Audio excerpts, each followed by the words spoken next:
Peace, peace, peace, peace, peace, peace. Welcome to another episode of Substantial Weekly. My name is Substantial. Thank you for tuning in. Go ahead and hit that subscribe button if it's your first time to the channel, and be sure to hit that like button as well. Join us in the live chat. Shout out to everybody already here.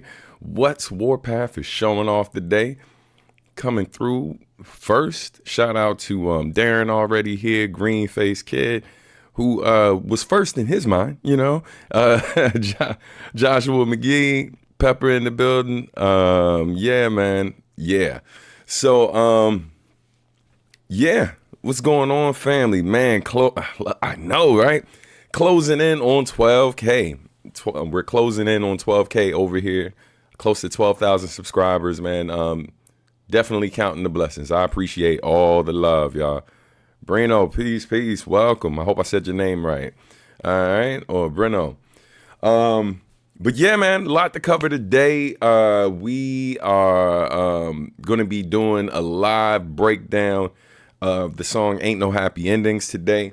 Yeah, it's exciting, just excited to really talk about some of the history of that song. Obviously, it was produced by Nujabes from my debut album, To the Shooting the Sun Was Born. So we're going to be talking about that today. Couple updates. Not a whole lot to update you all on. Some crazy stuff happened earlier this week. Got some disappointing information in terms of some plans or whatever I had. But such is life. We're still finding a way to kind of push through that particular situation. So I'm going to update you on all of that. But, man, shout out to everyone in the chat right now as well. Shout out to Tommy Hackett in the building. Ousted, what up? Onyx. I got to say your name like that. If you know about the rap group Onyx, then you get that reference completely. If you don't know about the rap group Onyx, go ahead and do that dive into one of Queen's finest rap groups. Some of the hardest lyrics. Them dudes made anthems, you know what I mean? Like just straight bangers. But yeah, man, Warpath says one of my favorite songs and one of Sub's most powerful and hard-hitting songs is Getting Broken Down. It's going to be a good one. Yeah, man. Yo, I appreciate that, family. Yeah, for those who don't know, it is hands down. It's my top two favorite songs I did with Nujabes. Definitely my first, my favorite from my first album. And just from my overall catalog, the songs I did with him, that one in particular, man, it was special. It was really special when we did that. So yeah, we're going to get into all of that today. I am making sure I launch something else. So today's goal for the super chats, don't start yet. Let me cue it up. I had it set up before and messed up, so I was like, let me fix it and do it again. So today's goal for the super chat is going to be, it's been a while since we've had a guest on the show. So, my goal is for today is to hit 5 super chats, and I'll bring a special guest on the show. It can be someone who's been on the show before, possibly someone who hasn't. It's really going to come down to their availability. Hold on, got that one. Boom. And yeah, man, should be cool. It's always cool to have guests here. It's been a while. But yeah, man, make sure no typos. Good. Bow, boom, boom. All right, cool. So yeah, today's goal is to hit 5 super chats within the hour that we're going to be live today. And if we do so, then I will bring a special guest onto the show next week. I don't know. It could be somebody like Lizzie Blue, could be AJ Rios if he's available, could be Marcus D, could be Javier Starks, could be any of the homies. You know what I mean? Or maybe it's somebody we've never seen pop up on the show. Anything's possible. You know what I mean? I'll put out the bat signal and see which one of the homies come through to save us. You know what I mean? So yeah, that sounds cool to you. Definitely jump in on it. All right, here we go. Got it. All right. Back to the comments. Yes, I love the excitement, man, that everybody's excited for the breakdown of Ain't No Happy Endings. Yeah, man, we're happy to have you here, fam. Last day off before returning to work. Enjoy it. Happy that you're here with us. So is this Anatomy of a Verse? Yeah. The way I've been doing Anatomy of a Verse the last few months as well, I want to say last year I really started doing this, is I started just doing it as a part of the live.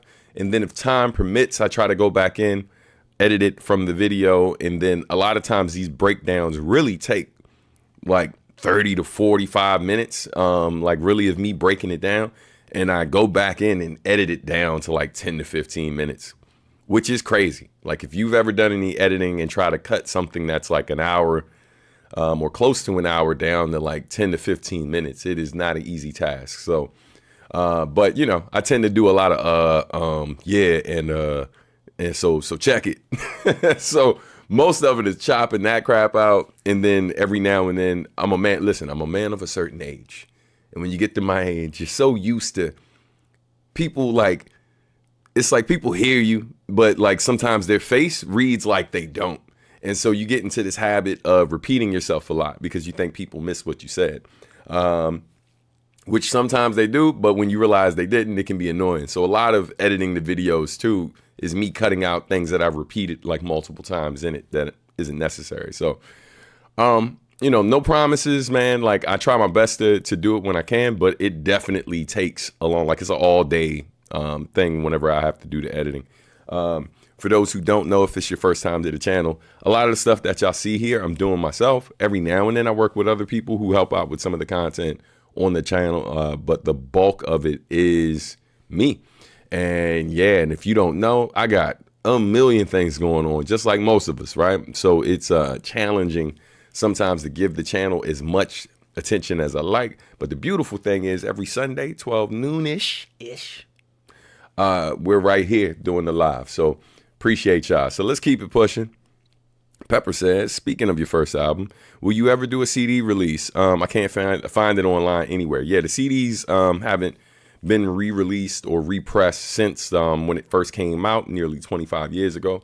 So the goal is next year is the 25th anniversary of the album. So my goal is to re-release it on CD for sure and vinyl for sure.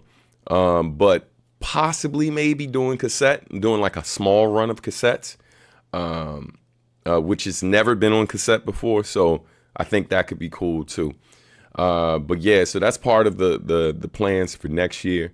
I'm also thinking about when we do the Think Different tribute jam next year, maybe making the theme of next year, the To This Union, like 25th anniversary celebration. And I'm definitely planning to tour it next year as well, tour the album along with the re-release and all of that good stuff. So yeah, man, next year is going to be a big year for the album. The thing is, the album technically didn't come out until October of 2001. So I'll likely, I've been debating on if I want to just start earlier in the year, like start February and then just kind of run it from there, or if I'll just wait till the end of the year and, and just have that run into the following year. So I don't know, figuring it out. We're plotting and planning. There's a lot of stuff happening behind the scenes right now, stuff like that. Currently trying to negotiate this not my first time to China. I've been to China and Taiwan and countries in that area, a few times. But currently negotiating a tour, like maybe at least 3 shows, if not more, in China. So we'll see if that pans out. It's been some form of this conversation about like touring China has been happening a lot over the last year. So man, a lot of big plans for 2026, a few big plans for this year too. It's a lot happening behind the scenes, trying not to give y'all too much information, but yeah, man, let's keep it pushing. If I Was Your Mic is my favorite off the album. Appreciate it, man. What is poppin'? Colin, what's going on, fam? It's been busy one. Got a chance to sneak in real quick. Happy Friday, y'all. Hope 2025 been lit for y'all so far. Man, Frank, we appreciate it, fam. Good to see you up in here. Haven't heard from Millen in a while. That's true. Would be cool for him to pop up. He's on the West Coast now, so it might be a little early for him. but it's worth a shot. You know, I'll reach out and see what we can do. All right. And so just a reminder, today's goal is to hit 5 super chats. You can donate as little as you want or as much as you want. Once we hit 5 super chats next week, we will have a special guest. So the goal is hit 5 super chats. Next week, I bring on a special guest. If it's somebody I've collaborated with, maybe we do a live anatomy of a verse with them. You know what I mean? For whatever song we did together, that could be cool. If it's a producer I work with, you know, maybe we'll talk about what we got cooking up and what's coming down the pipeline, et cetera, et cetera. Maybe it'll be somebody who's been on the show before, maybe not. But the goal is to get to 5, and then we will discuss that when we get to that point. Also, if you're not interested in that, not interested in donating via the or contributing to the channel via the super chat, you can also go down below this video and donate to the Words, Beats, and Life organization, which I'm deputy director of. We do hip hop education and, you know, arts education in the Washington, D.C. area, the DMV area. And and we also do work abroad in various different countries from Uganda, Nepal, other parts of Africa, Asia, you know, Europe and South America. We've gone all over the world doing cultural diplomacy work. So yeah, man, definitely your contributions help do what we do. Literally just finished a meeting. We're planning for our WBL Fest that is happening first weekend in April. So if y'all are in the DMV and you're looking for a list of amazing events to check out, everything from poetry to hip hop to, you know, dance related events, DJ Spinner's coming to town. It's going to be super dope. And so that's happening the first weekend in April. So I'll be sharing more details as I get more of the promo items. You'll see me promoting it here on the channel, but you can donate to the organization. I've been doing that. And yo, clap it up real quick. Got our first super chat, which puts us 4 away from our goal. Thank you so much. Marie, I appreciate you. Mariana, I appreciate you. Thank you so much for contributing to the channel. All right. Let's see. Tawa, peace. Welcome. It won't let you super chat. That is terrible. It's all good. I tell you what, if you contribute another way, if it's not via the super chat, if you are able to contribute via, I'll put it at the bottom of the screen. Boom. If you can also contribute via Cash App, Venmo, PayPal. Just notify me, like when you've done it, let me know in the chat, and then I can verify. And that'll count toward the goal too. It won't do all the fancy YouTube stuff, but at least I'll be able to see it, and that'll contribute to what it is we're working toward. All right. On that note, let's keep it pushing. A couple quick reminders, and then we're going to start the breakdown. Mariana, thank you so much. I appreciate you. All right. Let's see. Got it. All right. Let's bring this up on the screen. Boom. So, a couple quick reminders. Okay, hold on. Wait 1 second. We gotta show love. Another one. Housed it, man. Thank you. I appreciate you, fam. All right. Thank you so much. All right. So we are 3 away. Appreciate it. And let's get this comment from Tommy Hackett. Millen has a new track too. Haven't checked it out. Haven't checked it yet. With work, okay, got it. With work being crazy, yeah. Nah, I get it. Trust me, I can relate. Soon as I finish this joint, I got some art to finish for a client, some stuff to finish for myself, and yeah, like no shortage of things to do. So I can relate, family. You know, and you know it's Friday, so I'm taking my queens out. You know what I mean? Out on the town. Took them out last night too. I wasn't on the itinerary, but.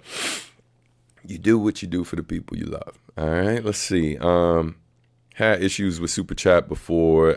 Had to verify my payment method like 20 times. I'm so sorry for the inconvenience, y'all, but I do appreciate y'all not giving up. It let me after someone else did it. Okay, got it. All right. So, hey, man, shout out to everyone watching right now. We are at 29 people watching live, and then it just dropped to 24. So I ain't going to bring it up again. So anyway, let's keep it pushing. Hey, BlurredCon is about 2 weeks away. So if you're in the DMV and you go to conventions, you may have heard of BlurredCon, but I will be at BlurredCon doing our Sketchpads event.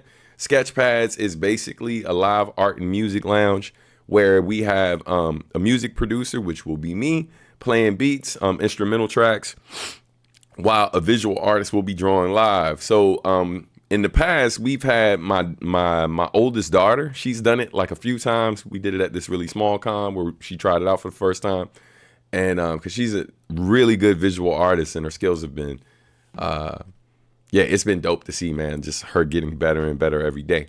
So, and then last year she got to do Otakon for the first time when we did like super sketch pads where we had it multiple times a day. And so she got to draw at one of those last year. I think it was on the last day, Sunday. She drew that morning. And so yeah, she's going to be drawing with me live as I'm playing beats, some instrumentals I cooked up. So that's going to be super dope. Hey, real quick, man, shout out to y'all killing it right now with the super chat. Thank y'all so much. Let's go ahead, throw these up on the screen. Yo, thank you, Warpath. Appreciate you, bro. All right, and Colin, thank you as well. I appreciate it. It was like, man, let's go ahead and get this out the way. I appreciate that. Thank y'all. All right, I'll keep it short and just do one. But Stan, I got a great question today. Okay, all right, cool. You want me to do the question now or you want me to do it after the breakdown? Just let me know. So again, BlurCon is coming up. BlurCon is happening the first weekend in March. I'll see you there. All right, I won't be there the whole weekend, just so y'all know. I'll just be there that Saturday. And then also just a reminder for my folks in ATL or close to ATL or people who travel to MomoCon. You can catch me at MomoCon May 22nd through the 25th. I'll be there that whole weekend selling new merch. I'll be there along with the homies Alan Z. Shout out to him. Shout out to Asheru, Aztec, J Live, Javier Starks, and the homie Superstition as well. We are doing a show there called From Adult Swim to Lo-Fi. It's going to be a great time. Going to be a great performance. The performance is happening Friday night. We're doing panels throughout the weekend. And I'll be selling merch throughout the weekend too. So you can come through, snap a picture with your boy, cop some merchandise, you know what I mean? All of that good stuff. It's going to be dope. You know, but yeah, man, let's keep it pushing. All right. I approved an employee's last minute vacation request. He got a concussion skiing and now he's out for weeks. Hearts with the dude. That's what's most important. But yeah, wow, man. Oh my God. Yeah, when you said work was crazy, I get it, man. I'm so sorry. Prayers to him and his family. Hopefully no one else was hurt, but that's crazy. Yeah. Warpath, go ahead and send the question. While you're sending the question, I'm going to go ahead and get set up. So we'll get ready to get started on that. But let's make sure song is queued. But yeah. That MomoCon concept and lineup. Yo, yeah, it's going to be a dope show. It's going to be a dope show. Like, yeah, if you grew up watching Adult Swim and stuff like that, you grew up loving hip hop, especially indie hip hop and anime. This lineup, man, like, you know, from back then to where we are now, you know what I mean? From back then, like with artists like J Live, who's been putting it down since the 90s and stuff, as well as myself and Asheru, who, you know, came not too long after, and then Superstition, who was killing it real heavy in the scene and worked with artists like Nicolay and many others. Aztec, who's come along and done, you know, music for like multiple different shows, from Jujutsu Kaisen to I think Dr. Stone and a few others. Javier Starks, who's working on some amazing, already finished recording his next project, which is inspired by the show Arcane, League of Legends, and then Alan Z, who's been you know, had his music featured in TV shows like Warrior, and been making like dope hip hop music with a lot of anime and like pop culture reference stuff in it. Yeah, man, it's just, yo, it's a great lineup. You know what I mean? If you love that, you know, we got you covered. All right, let's see. Thank you, sub. I know you appreciate it, man. Appreciate y'all. You know, take care of yourselves for sure. All right. So if you had superpowers and you were to be a hero, would you be by the law? By the law, altruistic. That word gets me every time. Altruistic hero or more vengeful. Yeah, man, that's a tough one, right? Like, I think the light, I'd like to think, there we go. I'd like to think that I would be, I'd be the former. But like, I always say that the reason why I never was one of these dudes that kind of had a house full of weapons, right? And like spent a lot of my money, owning weapons. I'm definitely somebody who I don't pass up on an opportunity to learn how to use one, and practice with that.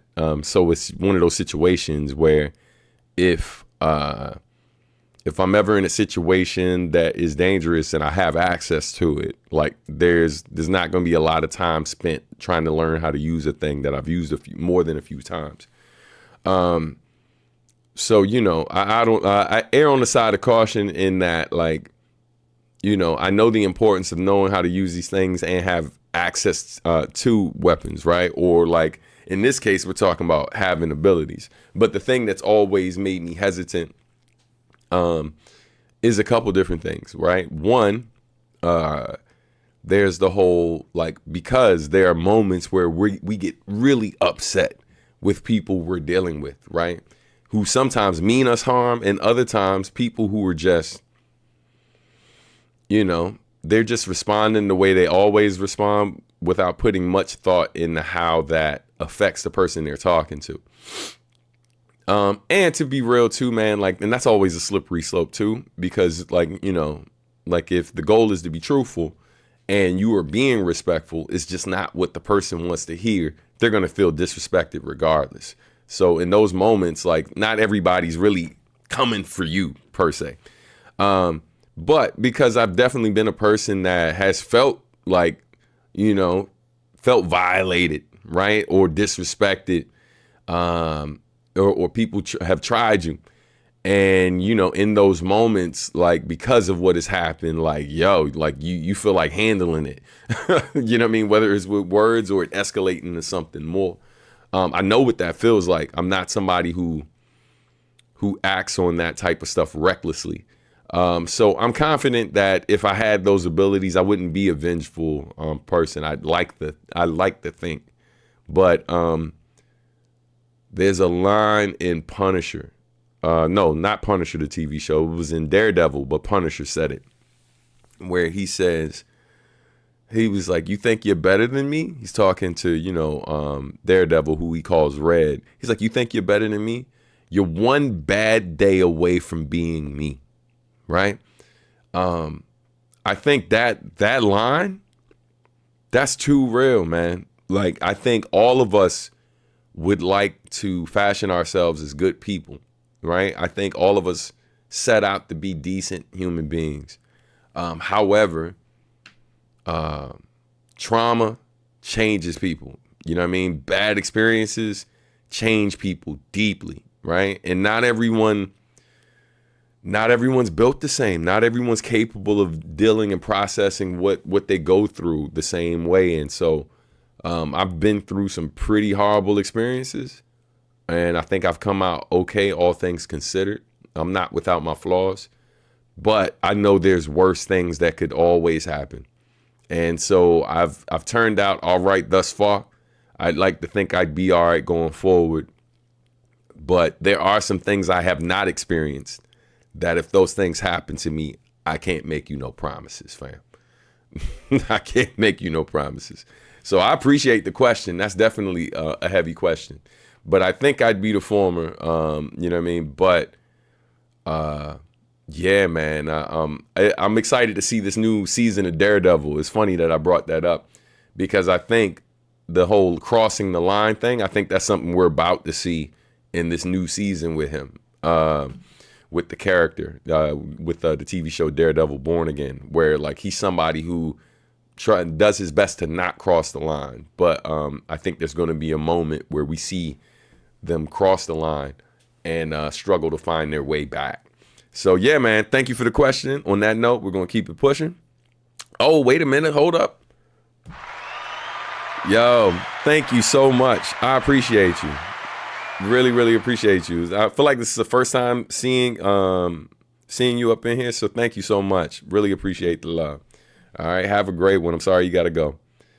All right, Vince says, yo, I love your song on Uyama's album from last summer. Yo, thank you so much. I really, really love that song too. Have fun making it, and shout out to the homie J Soul as well. So it's interesting how my perspective changed. The younger me would have said you would have been be as moral as possible, but I see it as sometimes you have to do things to make sacrifices. Yeah, it's one of those things. I think I definitely feel like I think all of us initially walk out trying to be our best self, right? Depending on what your life experience has been. But then I'm not blind to the fact that there are things that, like, for some people, there's no coming back from that. There are certain lines that when they are crossed, you know, especially when you've never experienced that and you think that, like, there's no way in a million years something like that could happen to you or happen to somebody you care about. And I think in those moments, we don't know who, like, you know, we think we know who we are, but in those moments, that's when you really find out. And so yeah, man. So I try not to be too judgmental of people who've gone through certain things, because, like, there's certain, like, I'll hear certain joints. I'm like, you know, I could tell you some stories, you know what I mean? Of some stuff I've lived through. And that's why I think my students over the years have always been surprised that I was from where they were from, to some capacity, or experience certain things, because they see how I carry myself and they just assume I could have never gone through anything bad, or, like, not to a certain degree. And so when I tell them what I've seen, like, tell them about seeing people shot in front of me, you know what I mean? Seeing people die in front of me, coming in to see a family member and touch their hand, realize they're gone. Like, yo, like, just different types of trauma, like seeing a parent, like, physically abuse, another parent, right? Like, seeing these type of things happen in front of you, it changes people deeply. And so, and some of these things happen a lot to a lot of people. And then there are other things that very few of us experience, and we don't really know how we respond. So yeah, I'm just trying to answer as honestly as possible. You feel me? It's an interesting line of thought, because I can counter my own points on it over and over. Word, very good points. I'm glad superpowers don't exist. It's too complicated. Yo, it's real. It's real. That's why I think a show like The Boys is so good, because I feel like what's scary about that show is I feel like that's probably one of the closer representations to what it would actually be like, right? Because what we forget is at one point comics were made mostly with children in mind, which means they left a lot of heavier subject matter out of it, and a lot of lines that, you know, they can't cross in terms of sexuality, like, you know, in terms of actually showing sex and this, that, and the third, like all of these different things. And even with The Boys is limited to a certain degree because they're on television. But, like, we know what real life is, right? And, like, yo, when you have these abilities and stuff like that, and imagine these abilities coming on during puberty, you haven't mastered it yet. How much potential collateral damage could there be, right? Like, how many people who maybe, like, you know, because they have this ability, people think like, yo, this is a good thing, and they give them opportunities and this, that, and the third. And outwardly to the public, they seem like a good person. But we know that all of us have, like, darker parts of ourselves that we don't necessarily share with everybody. And so what does it look like when someone who has this amazing ability that most of us do not have, they have this power that most of us do not have, and that power goes unchecked. And most of us we don't have the ability to stop them if they really have a bad day. Yo, like, that's terrifying, fam. That's why the show, man, if you haven't watched The Boys, definitely, if you ain't got if you don't have a strong stomach, it might not be for you. But that's what I feel like makes that show so, like, oh my God, it's hard to it's hard to look at, but it's also hard to look away. You know what I mean? So anyway, let's keep it pushing this time, y'all. Let's get into it. Let's get all the graphics, the banners, all that good stuff up on the screen. But yeah, man, right now we are about to get started. Boom, boom, boom. Switch this over here. All right, cool. So, ladies and gentlemen, boys and girls, it is about, oh, hold on. I'm about to say the thing. I gotta make sure it's there. Yeah, so it's about that time. Thank y'all for tuning in. I'm about to start a little series that I like to call Anatomy of a Verse.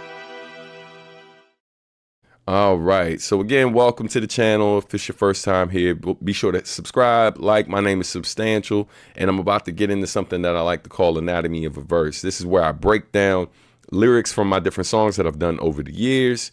And today we are doing a certain song that is from my it's from my debut album, To This Union The Sun Was Born, which was released in 2001, and the album was mostly produced by the late great Nujabes.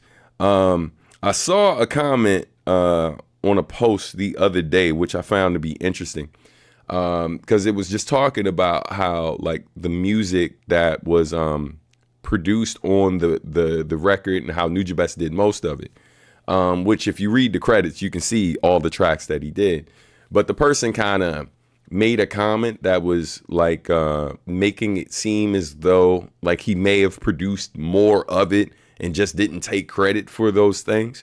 And so first thing I'm gonna start out by telling you, as somebody who was there, right, when all of this stuff was being produced, he did produce the majority of it, all of which is properly listed online what songs Nujabes produced, but he did not produce all of it. Of the other tracks that weren't produced by him, songs like Call It What You Want To, songs like what's the joint? Call It What You Want To, Home Sweet Home. Those songs were produced by Mona Risick, who also did some of the cuts that you heard on the album as well. And so, yeah, man, so rest in peace to them both. Unfortunately, they both passed away, roughly about 5 years apart. But yeah, man, it was great working with both of those brothers. But let's go ahead and jump into the song. All right, we're going to make sure that is queued up. Let's get this graphic on the screen. And boom, there we go. And so that is the cover from the first album. So yeah, man, a fun fact about this joint before I start, and real quick, let's shout out folks in the comments. Hey, I just want the ability to not need sleep. I'd be so proud. I feel that. What'd you think of the halftime show? If you're still around after we do this lyric breakdown, I'll talk about the halftime show. Happy Mochi, great to see you up in here, sis. All right, here we go. So yeah, let's get into it. So a fun fact about this song. This was one of the last songs. If I'm not mistaken, was officially the last song that was produced for the record, if memory serves me. Because I remember walking into the studio when Nujabes found the sample. He played the sample for me. He was like, oh, this one's going to be, he's like, man, this is going to be really good. I got a good feeling about it. And so when I heard the sample, I was instantly excited. And for reference too, we're breaking down the original version of it. So when I heard the sample, I was immediately excited. I'm like, man, that whoo! As soon as it dropped, as soon as I heard that, fam, I was like, oh my God, oh, it's about to be on. So a day or two goes by. I think the next day I come to the studio and he lets me hear like the first draft of it. And this is before he added like the samples during the verse where it sounds like something ringing. And I remember being blown away like, yo, man, this is definitely one of the best beats, if not the best beat on the album. And of course, the shiny new thing. The shiny new thing a lot of times immediately just feels like cooler than all the other cool things you got before. In this case, we're talking about production. But over time, the more and more I've listened to that record, I'm like, man, this song, hands down, is aged better to me than a good majority of songs we've done together. Yeah, man, I've said it publicly multiple times. It's hands down, one of my favorite songs we've ever done together. And to this day, like if it comes on, I let it ride. You know what I mean? So on that note, let's go ahead and start it. Let's make sure this volume is good. So we're gonna do a quick sound check, and y'all let me know how it sounds, and pray no one calls me. That would be awkward. Here we go. Let's quick test.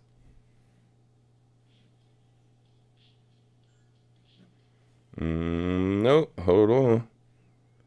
I know what's happening. All right. Let's do something real quick. Got it. All right. So now I know. There we go. All right. Let's test it again. All right. Give me a thumbs up in the chat if that's coming through good for y'all. It's like all right. Once I get that from y'all, we will get started.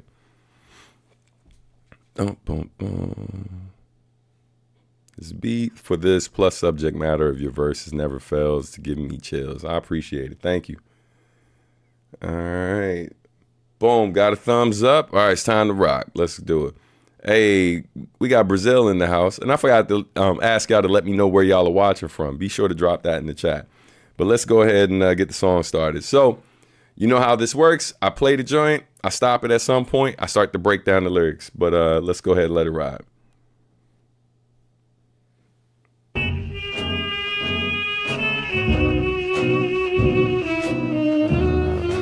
It's like we've reached that point, boys and girls.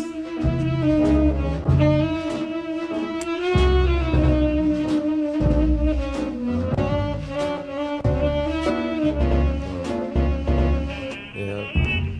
The chops are crazy.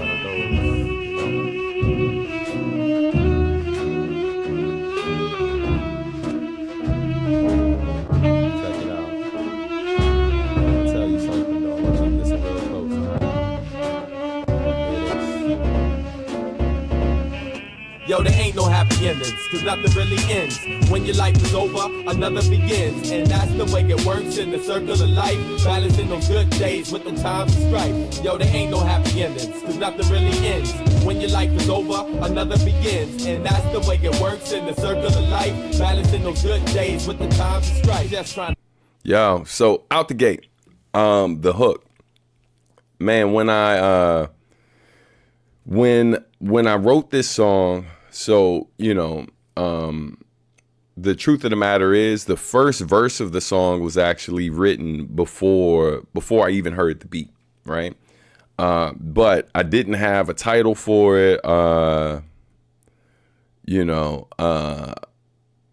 I got you, King Be Cruel. I'll answer that. But yeah, like I didn't have a title for it yet. It wasn't until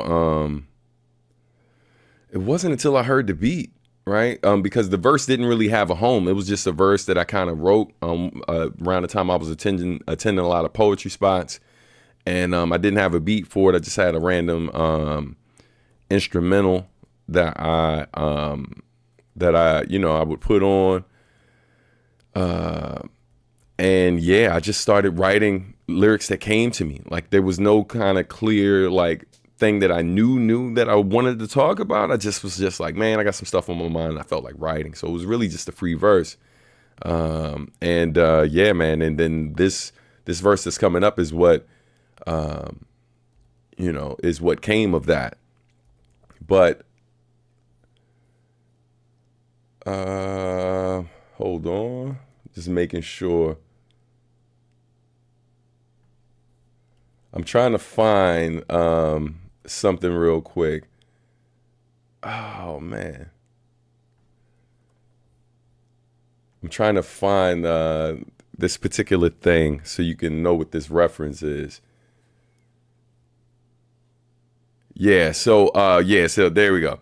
So what I wanted to point out, I'm sorry it took me a little minute, but what I wanted to point out, I was just trying to make sure I said the name right.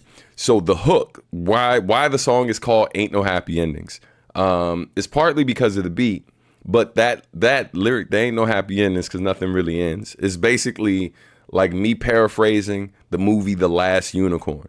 So for anybody who didn't know that, I've actually pointed this out, I think on my IG one time, that the inspiration for the title and hook of this track is a quote from the movie Last Unicorn, where there's a clip where he says, there are no happy endings because nothing ends, right, is what he says. And I remember seeing that as a kid and being like, yo, I knew when I was like preteen, when I heard that, I was like, yo, that's deep.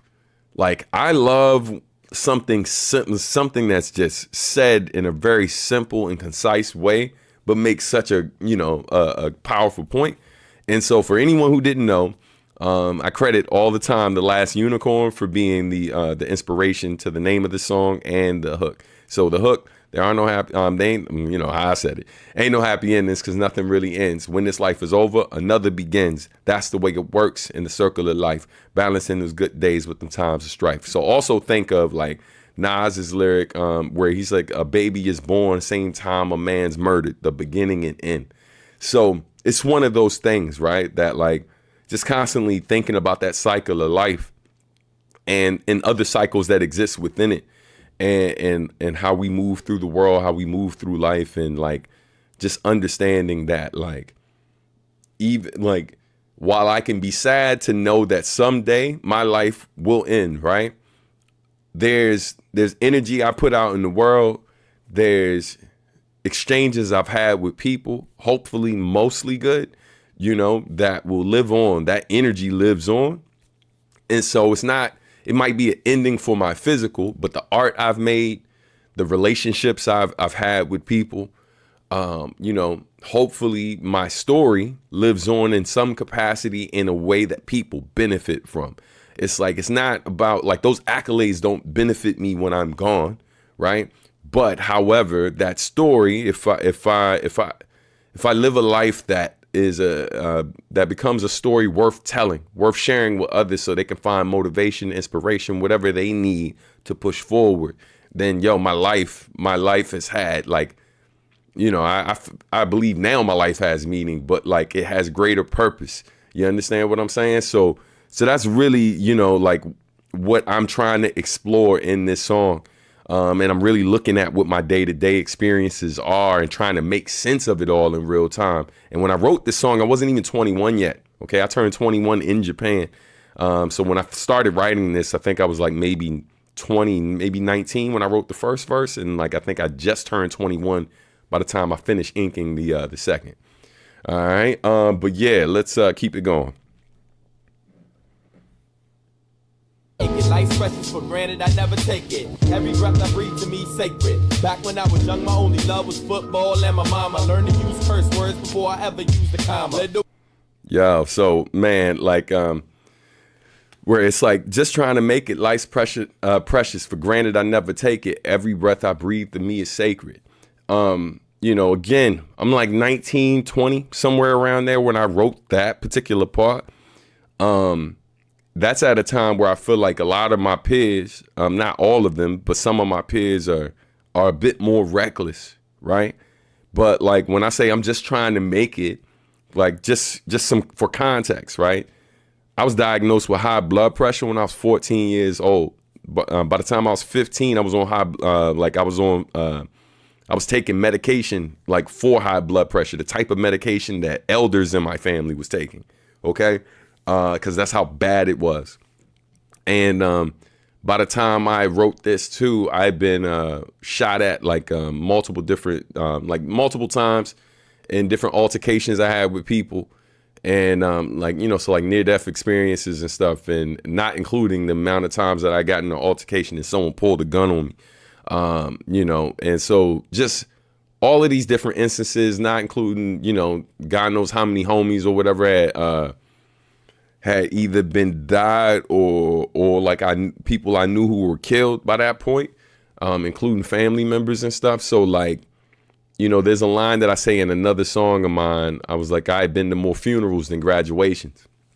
And that's not exaggeration. So like at this point, when I say I'm just trying to make it, like, yo, that's, there's no exaggeration there, fam. Like, I'm just trying to live, bro. I'm just really doing my best to just be here. I'll figure out what I'll do next in a bit, but can I just live first? You know? So, you know, and it made me realize how precious this life is and how fleeting life can be too. So, you know, yeah. So anyway, next bar goes. All I liked in school was gym and art class. Life changer, I was age 10 when my pop passed.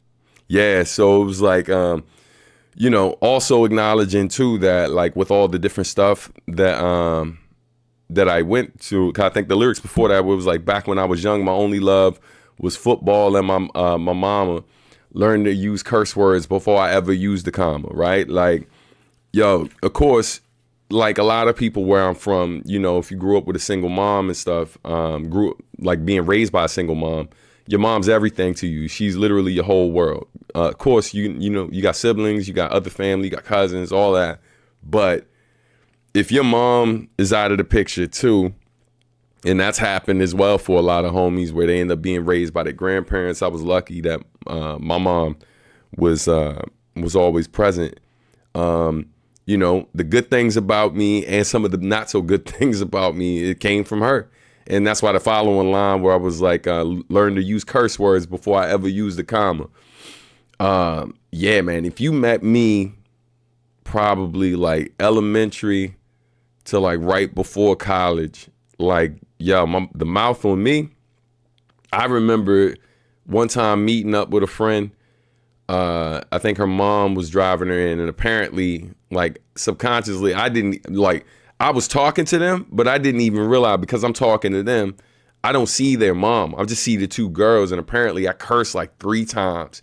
Fam, I'm like in 6th grade at the time, you know what I mean? And it's just like, you know, when people would meet my mom, you know, they see this sweet old lady, because my mom had me when she was like maybe like 30, 38 when my mom had me.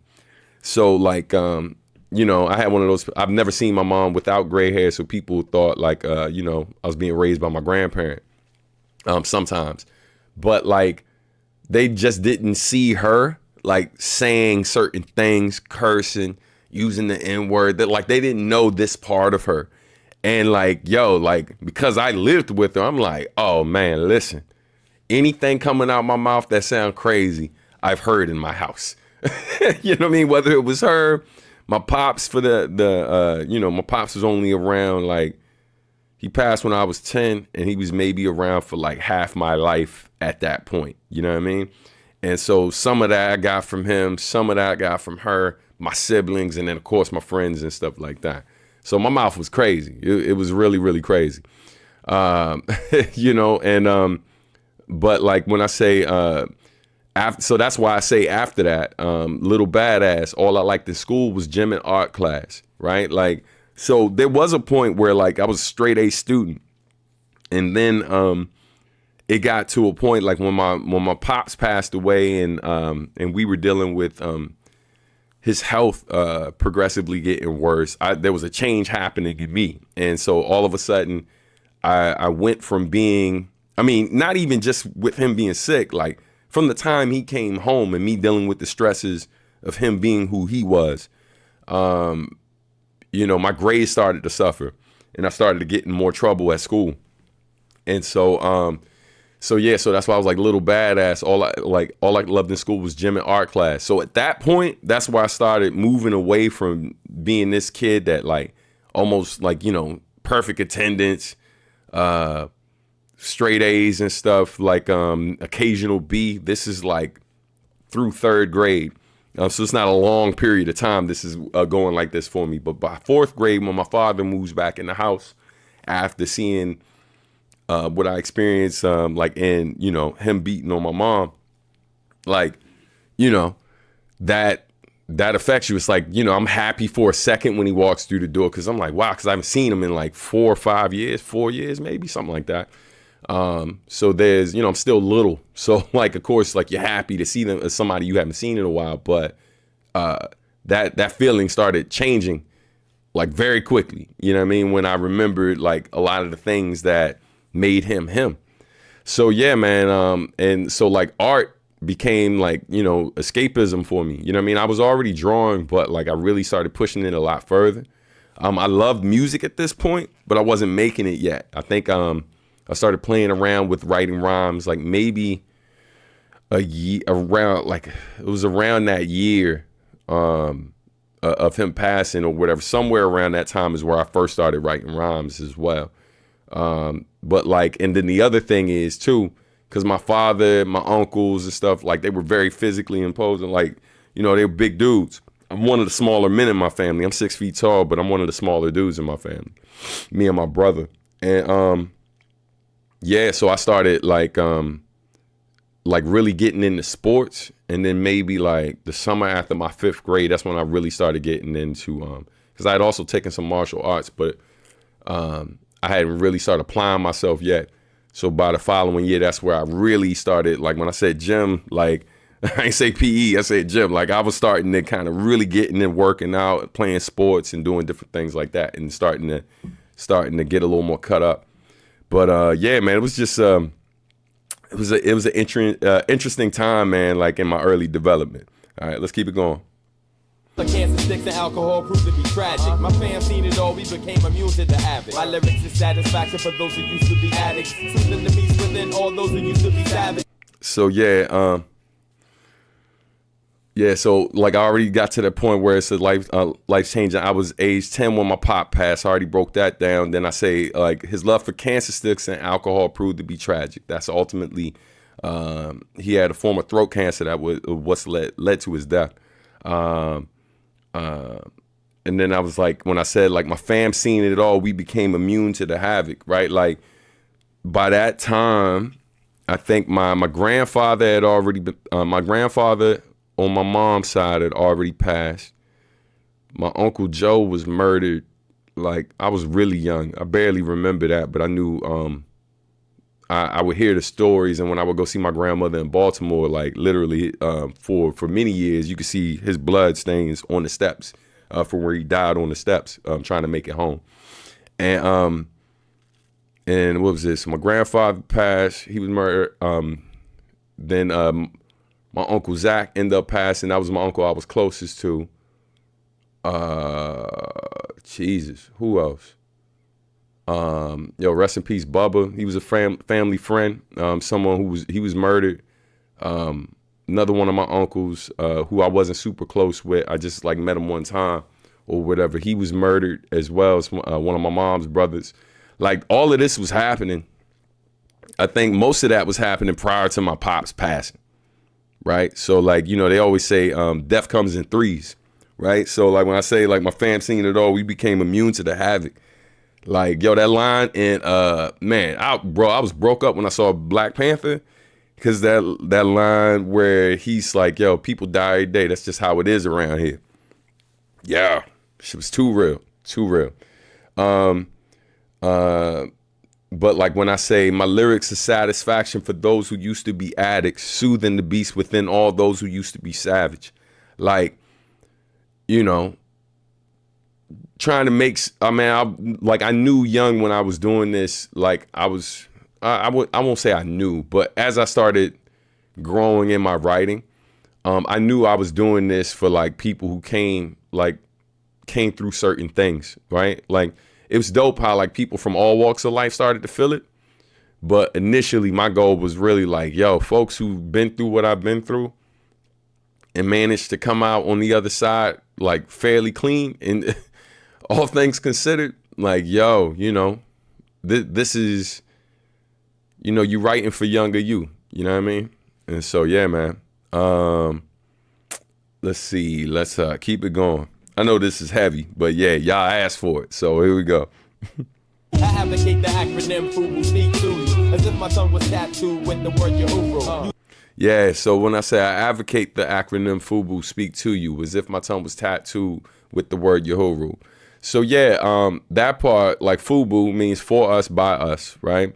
And then the word Uhuru is, if I'm not mistaken, it's Swahili for freedom.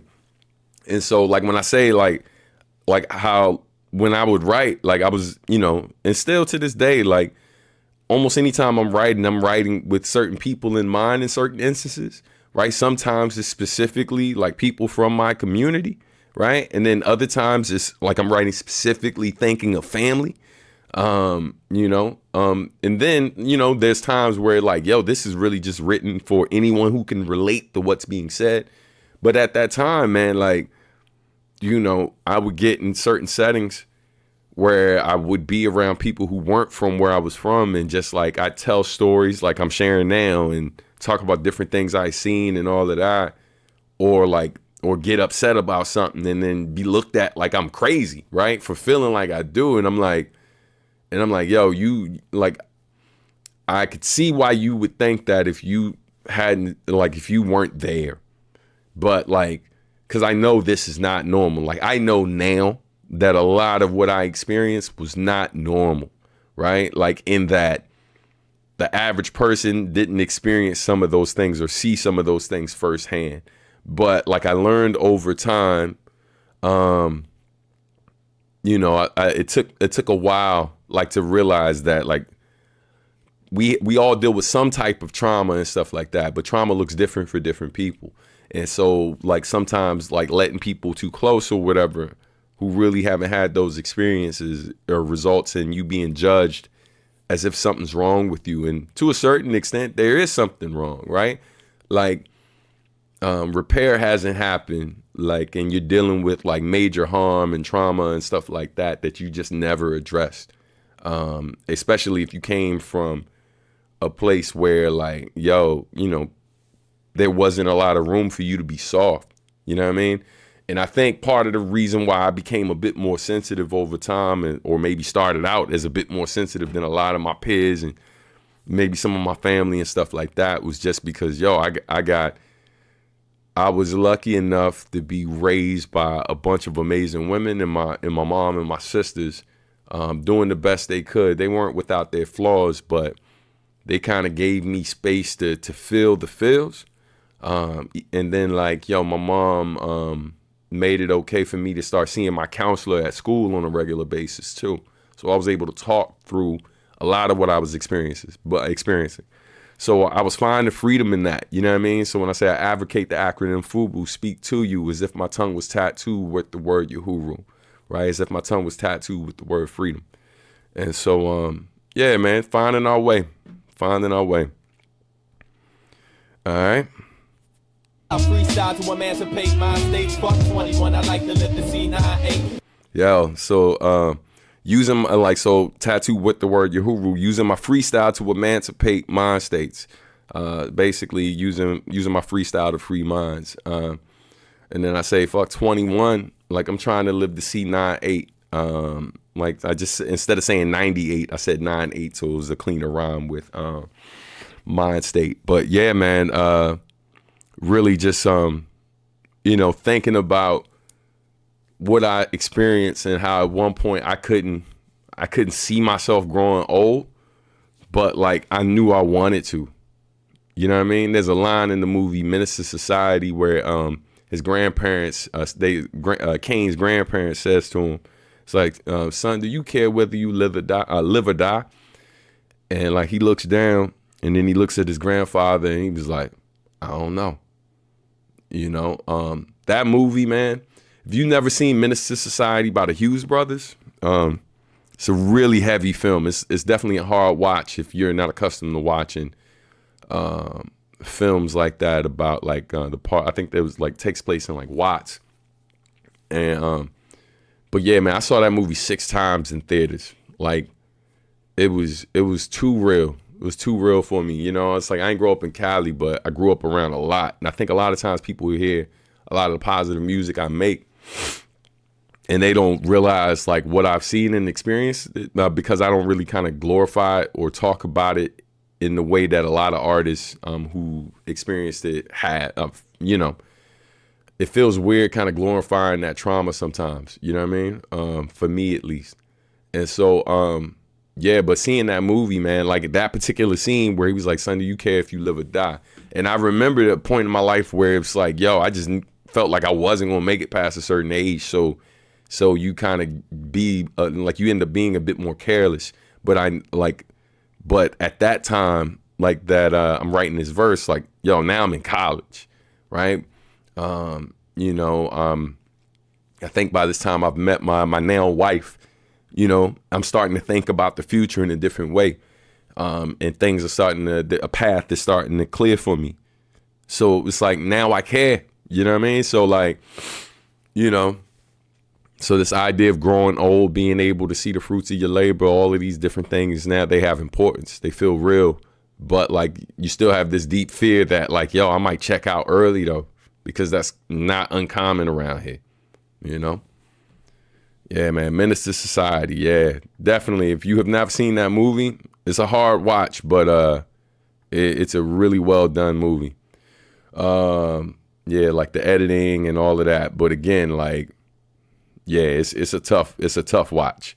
If you've ever seen Boys in the Hood, think that, but a little more stylized than how certain parts of it are shot, and very much a lot more raw. Like, it's a lot more raw.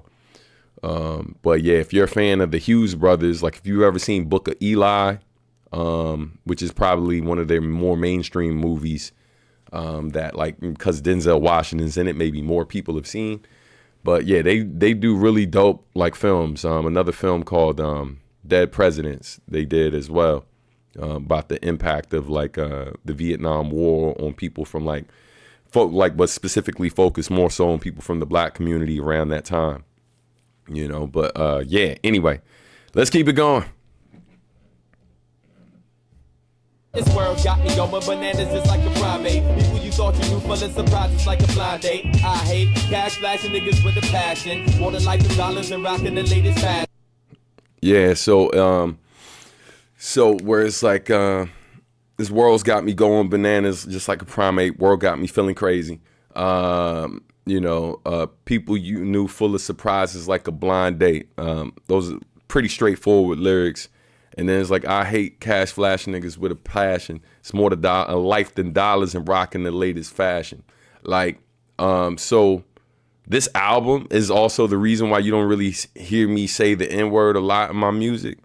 And that's partly because like when I sent the lyrics to Nujabes, when they were working on the cover art, they spell checked the lyrics and it changed everything that said like that was spelled Niggas. It changed all of that to Niggers. So all throughout the cover art of this album, like every time I said the N-word, it was hard R's all through that joint. The back of like the old vinyls, anytime you find those, like all of the joints were spelled, were changed. And so at that point, this is like when my stuff is going international and I'm doing shows where I'm largely not seeing black people in the crowd. And then when I would see black people who had a copy of the album, it was always a conversation like, yo, bro, what the? And I was like, they didn't clear that art with me. They spell checked everything and then just put it out. So I didn't see it until it was already circulating around the world. And but in this moment, like when I said that, like I hate cash flashing niggas with a passion, more to life than dollars and rocking the latest fashion. Like, yo, this dude I grew up around, who at that time he was selling drugs and stuff like that. But both our families were real close. And so him and like I think he had two other brothers, like they all were slinging at some point.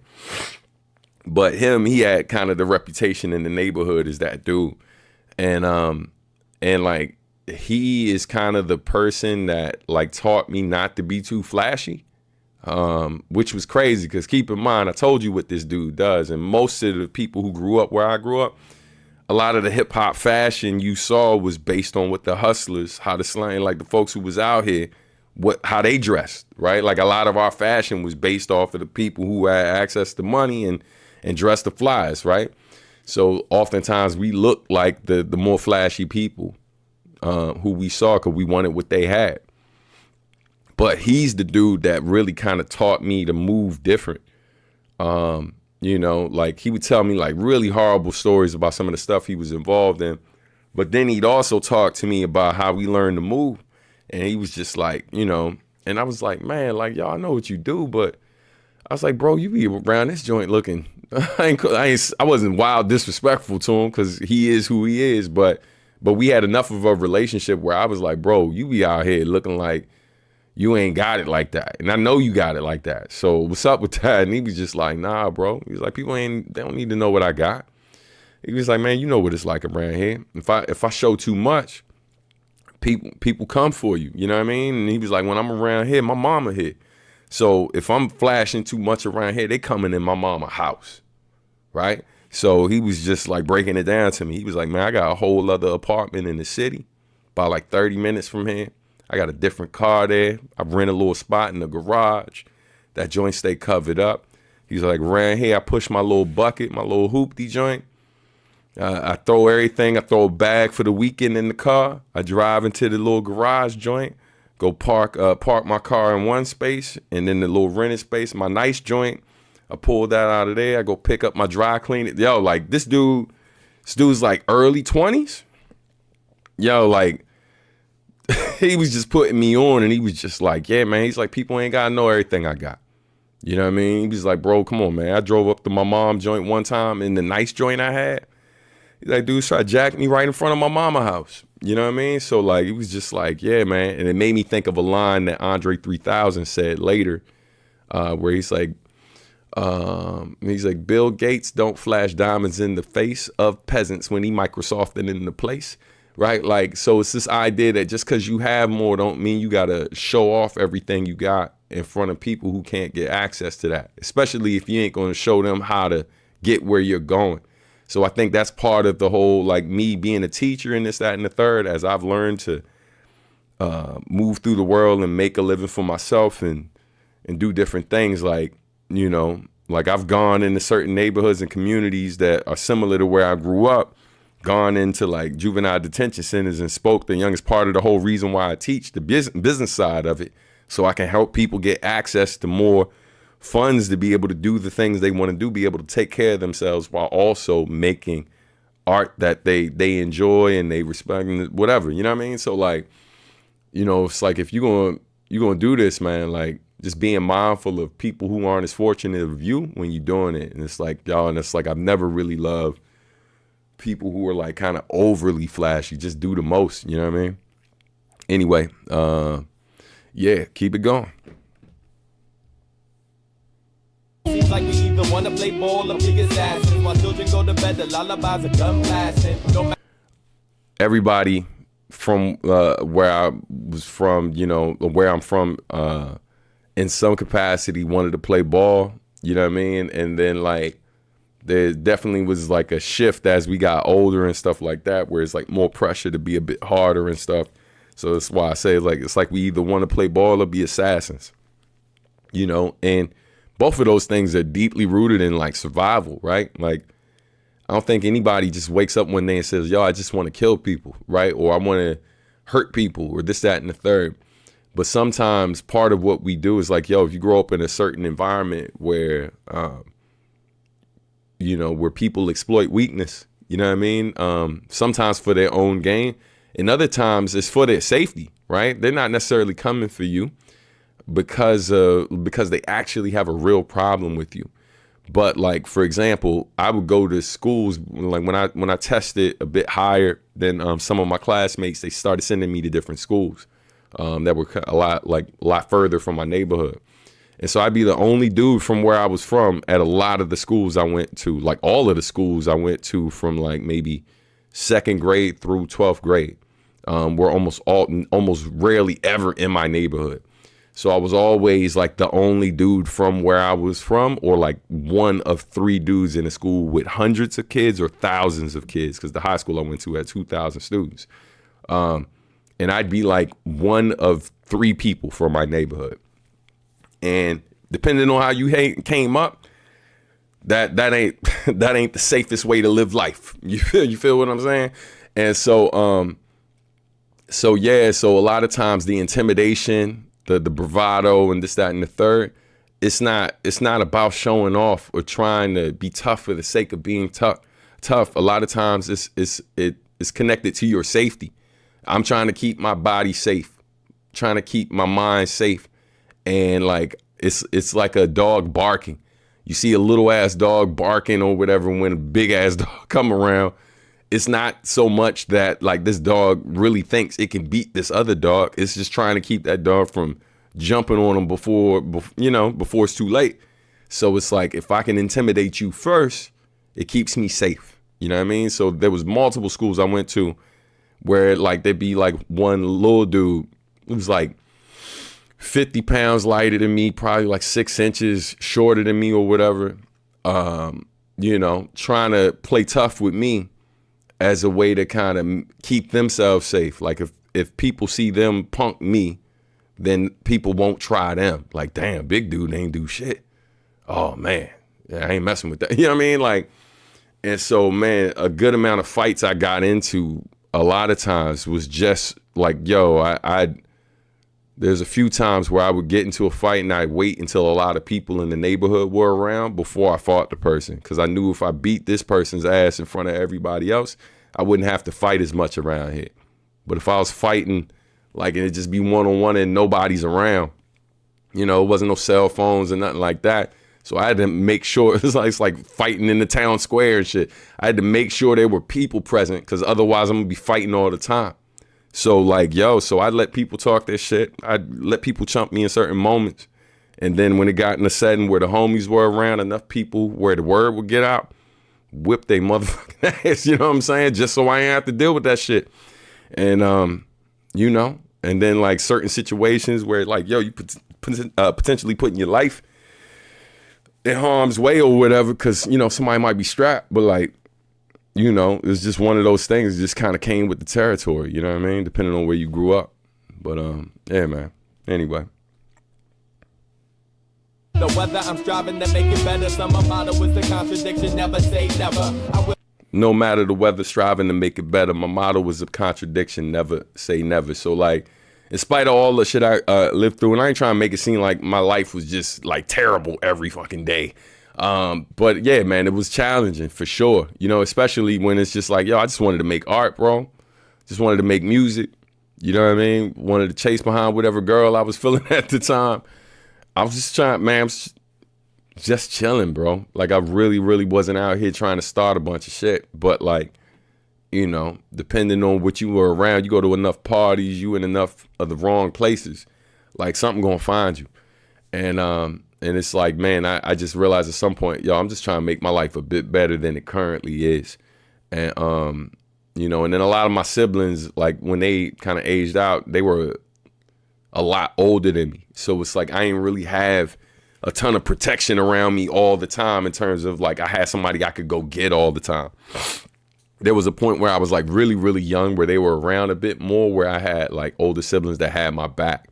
Right. And then you got friends, of course, but like, it was just something I had to be mindful of. And so I was like, my motto's a contradiction, never say never. So I knew, I was like, man, if I apply myself enough, I can make something of this. I've seen a few examples of people who've like been able to kind of make the most of their situation and do something great with their life. And I felt like there were opportunities coming my way because of my art. Because of my music, I mean, literally, man, I got sent to Pittsburgh for like, I went to stay with my girlfriend's brother who was in college in Pittsburgh, and recorded like a demo, got in a bunch of MC battles in that area.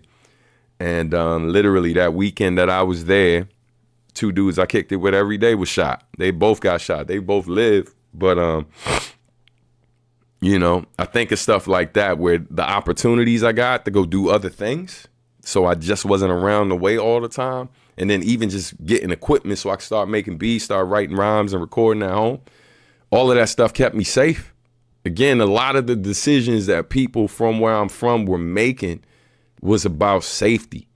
You know what I mean? It wasn't always about like what I think people assume it's about. It's really about like, man, I'm trying to make myself a bit safer. That's it. That was really it. Here we go. I remain poetic like Gil Scott. Stand up, get up. My people, keep your head up and live every day like this. Yeah, said I remain poetic like Gil Scott. Gil Scott, Heron, shout out. and get up, stand up. My people, keep your head up. That's a Bob Marley shout out. And yeah, now for the first, this is the pre-hook. Last, cause life only get harder as time go past. And yo, the sun might not come out tomorrow. Don't let your life end in sorrow. Yo, so it says, live every day like it's your last, because life only gets harder when time go past. And so when I say that, right, like it's kind of, you know, contradictory to the whole like thing I say before. It was like striving to make it better. It's like I'm striving to make it better, even though I know that life only gets harder. But like, you know, it's recognizing that, man, like, even though aspects of my life have gotten better, it's gotten harder in the respect that, like, yo, I gotta make my own money. I can't rely on my mom to do everything for me. I can't rely on my siblings to do everything for me. You know, I gotta make some tough decisions about who some of these people I kick it with are, and if I need to be spending more or less time with them. So the decisions sometimes, they become easier in some ways and harder in others, because it's like, yo, like you're talking about respect, you're talking about love, talking about finances, all of these different things that you're still learning to navigate.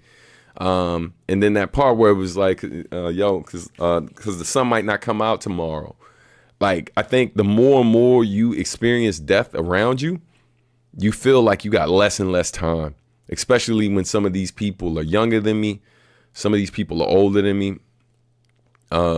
You know, it's like certain family members I'm seeing like live to be like very old and stuff like that. But then my father was dead by the time he was 46.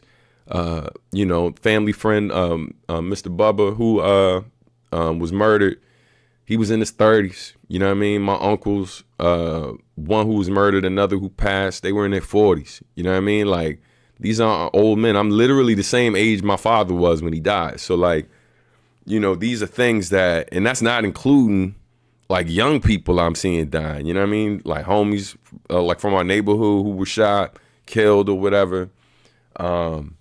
People I knew at school, like people dying in car accidents. Like my niece passed in a car accident. Song Remembering Dave, that's on the same album, is about a friend of mine who died in a car accident. Like while in high school, I think he was like a junior. So yeah, man, just being super conscious like of all of that. Like the sun might not come out tomorrow, so don't let your life end in sorrow, right? You know, yeah, man, just it's a heavy joint, but let's keep it going. Like you live every day like it's your last. Life only get harder as time go past. And yo, the sun might not come out Time tomorrow. for the hook. Don't let your life end in sorrow. Yo, there ain't no happy endings, cause nothing really ends. When your life is over, another begins. And that's the way it works in the circle of life. Balancing those good days with them times of strife. Yo, there ain't no happy endings, cause nothing really ends. When your life is over, another begins. And that's the way it works in the circle of life. Balancing those good days with the times of strife. Yeah, so let's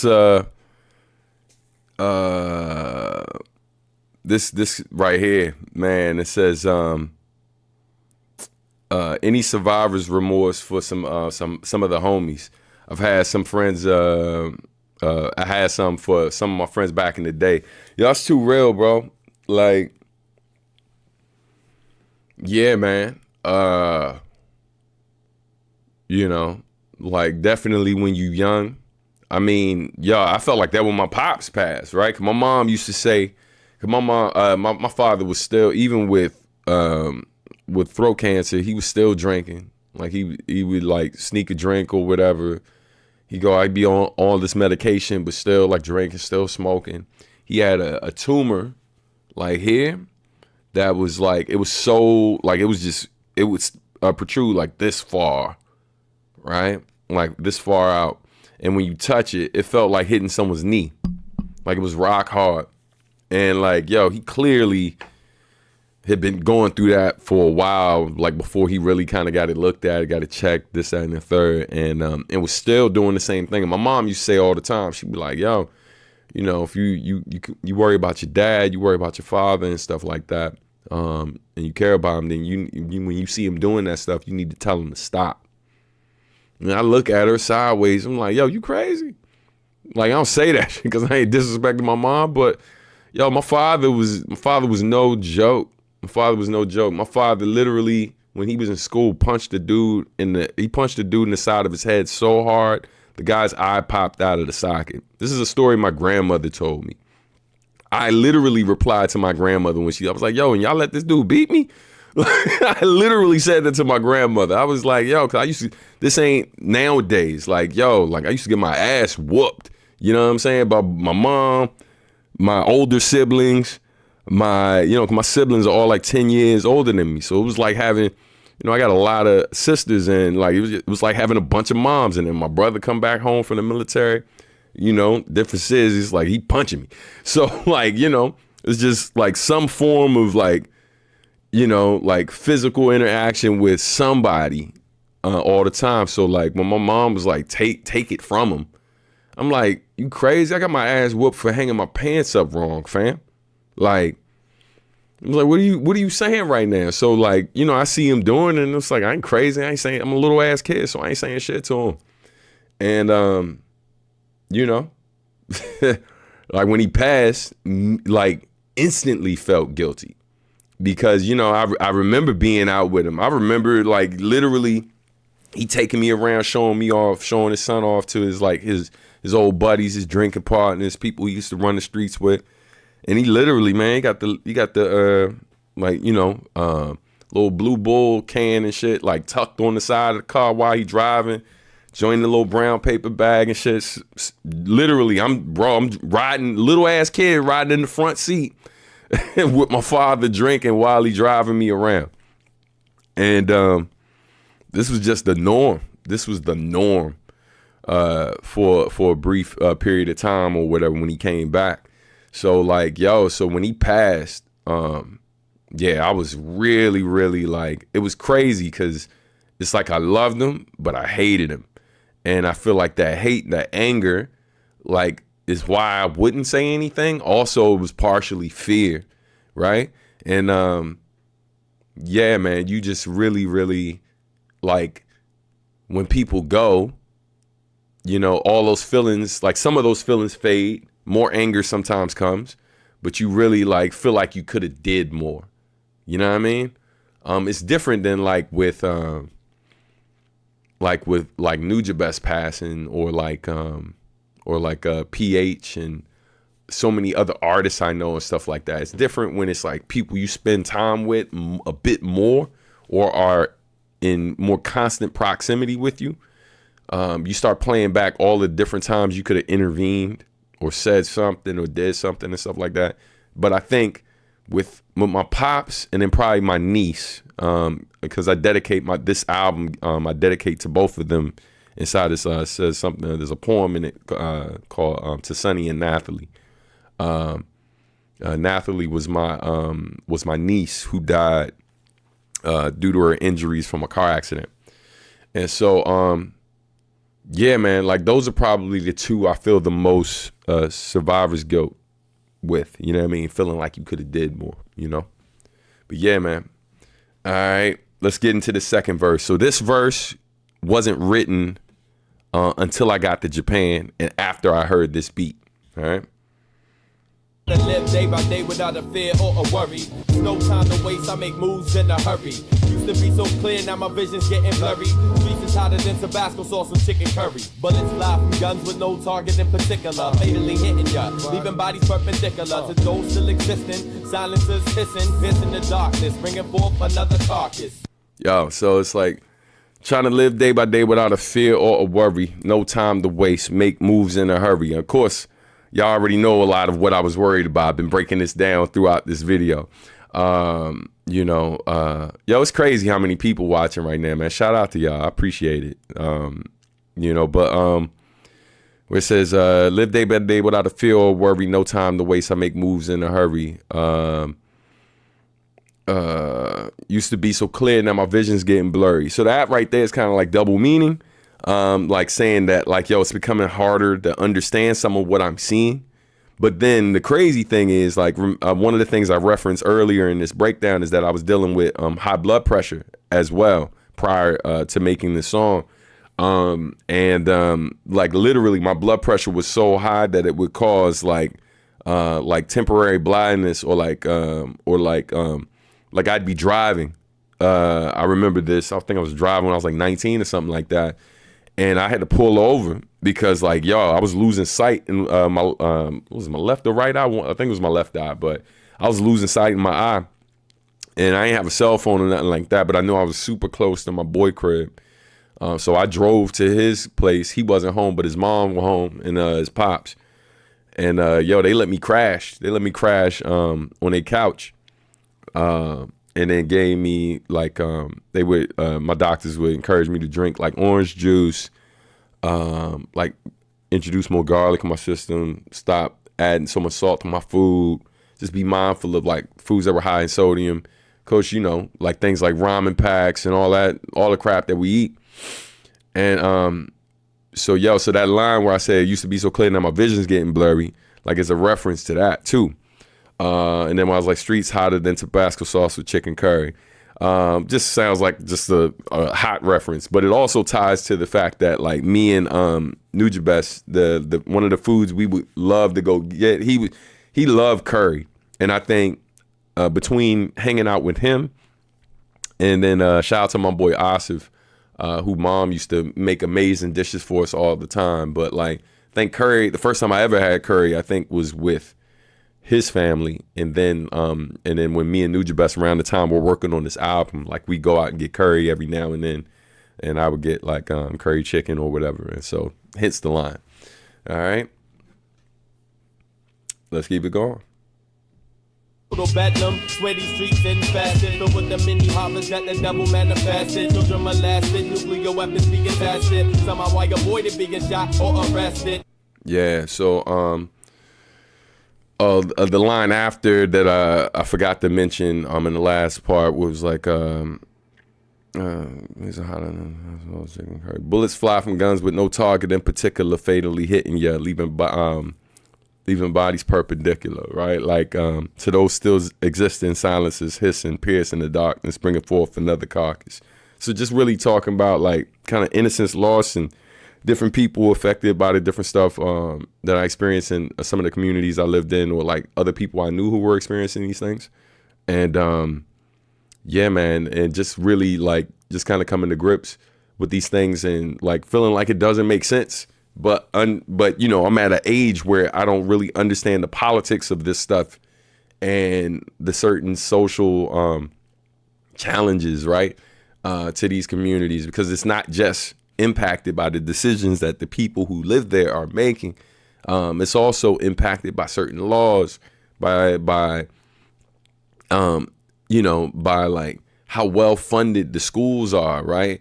Like not having access to certain programming or having, things to do with your time.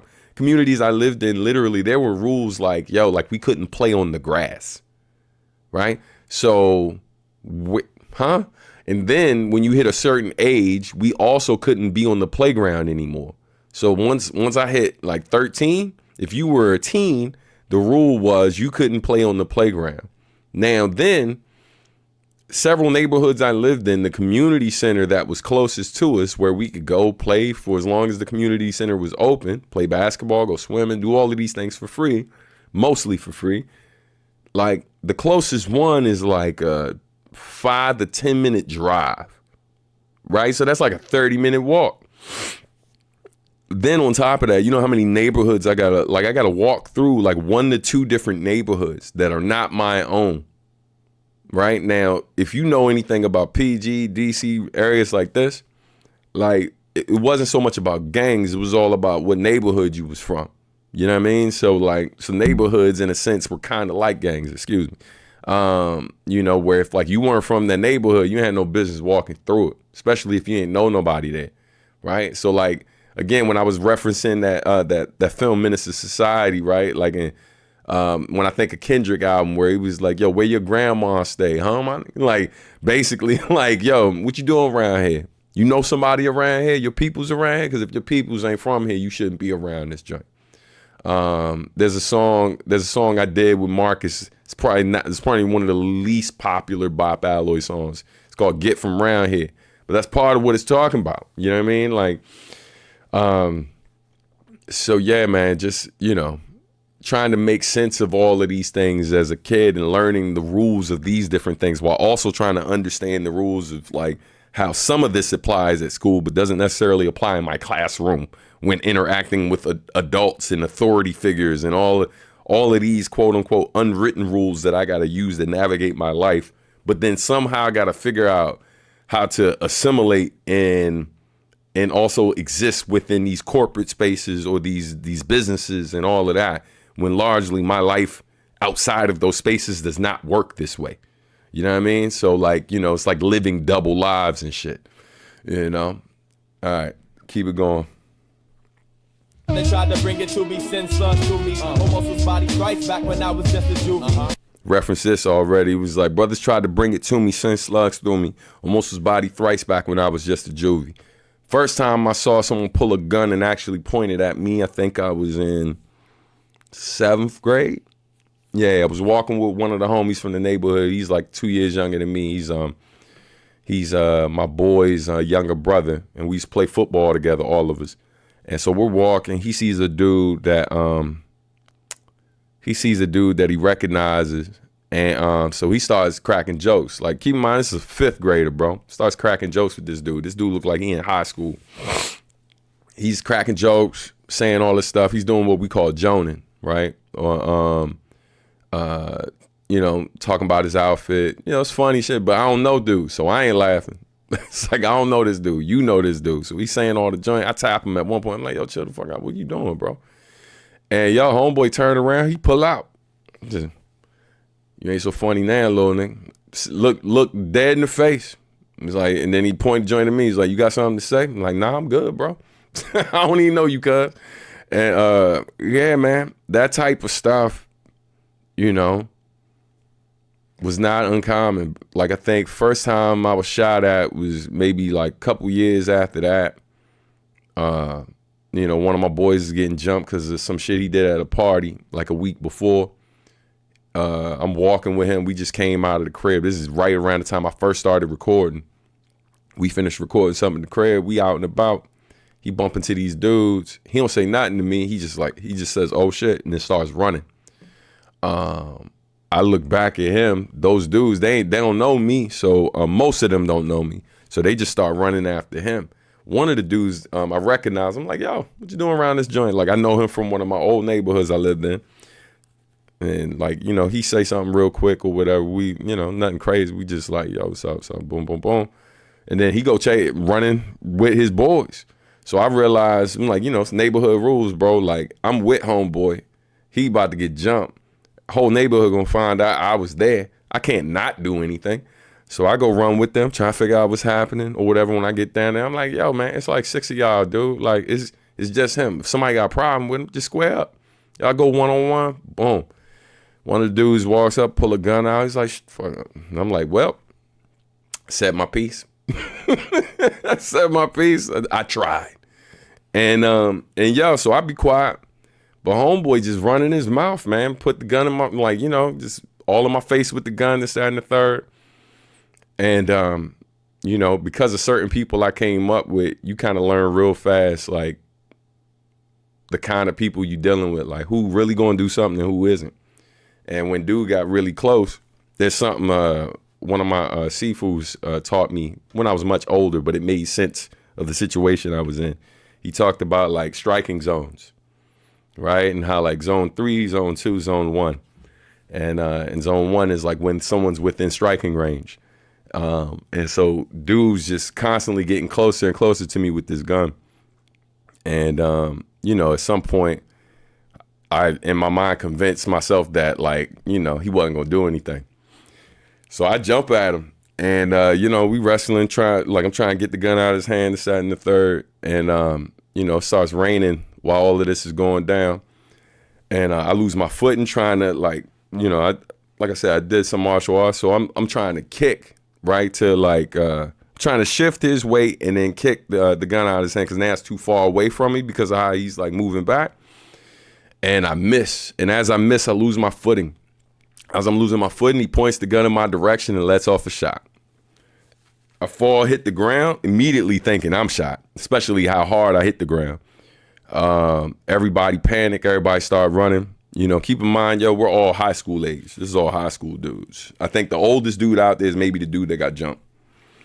And so I'm thinking I'm shot. I go home. I get up. I hear women like screaming and stuff like that. People who were watching from like afar, like from their balconies or whatever. I get up. I check myself. I'm assuming I'm shot or whatever, like, because I hit the ground like really hard. So I'm still feeling that. And I'm just in shock in general from what happened. Realize I wasn't. And I go home. I don't say nothing to my mom. I just walk in the house like I just came from the store or some shit. Go in the house, and then one of my boys, not one of my boys, I think a neighbor or somebody came to the door and then told my mom what happened. And so then my mom calls the police. Police come, they ask me all these questions and stuff. I always remember the cop was like, next time, son, just run zigzag. Run zigzag. Don't try to fight. He's like, just run and run zigzag. I'm like, okay. I quote you on that. Nigga said, run zigzag. Okay. Yeah, man, like, you know, it's crazy. I bumped into that dude like multiple times years later. I was working at a store and this dude comes in. It's crazy. It was just like, couldn't do shit. But yeah, man, dude ended up getting locked up for something else. And they wanted me to go to court, testify against the dude. And what was crazy, and this is real shit, I completely forgot about the court stuff. And of course, you know how that would have went over in my neighborhood anyway. You know, and I got approached when they found out, like cops that came to my crib, like they rolled up on me on the basketball court, was about to do some shit then, all because they heard I talked to the police. And so I'm supposed to go to court. I'm at the laundromat with my mom. An argument breaks out. A dude pulls out a knife. Other dude pull out a gun. Homeboy with the knife goes toward him. Homeboy with the gun shoots him in the gut right there in front of all of us. I'm probably like 15, 20 feet away from that shit when it happened. Next to my mom folding clothes. And so this happens. And yo, we watched this dude bleed out. Homeboy died right there. And like, of course, people called to get help, this, that, and the third. Like they, you know, they weren't able to save dude. So, yo, we ended up getting stuck at the laundromat for a while because, you know, of course, like all of us witnessed what happened. So they're talking to the different people there, blah, blah, blah. When I get to the crib, I see like the sheriff department left like a little notice on my door because apparently I missed the court thing. And so because of that, they were coming to pretty much lock my ass up. I dodged the proverbial bullet. Dodged a bullet twice. You know. And because I wasn't able to go to court, but then I also like would have got in trouble. I guess I would have got locked up with some shit. But like we ended up, when I finally did speak to them again later, they ended up getting him on something else, some other gun charges for something else he did or whatever. So I ended up not having to testify or whatever. But shit was wild, and that was just the first time. But I had gone through a couple different situations like that where I was either being shot at directly or I was with people who were being shot at. And yeah, so that's when I mention that line or whatever, I tell people all the time, man, it's like I don't make a lot of songs talking about all of this stuff. You know what I mean?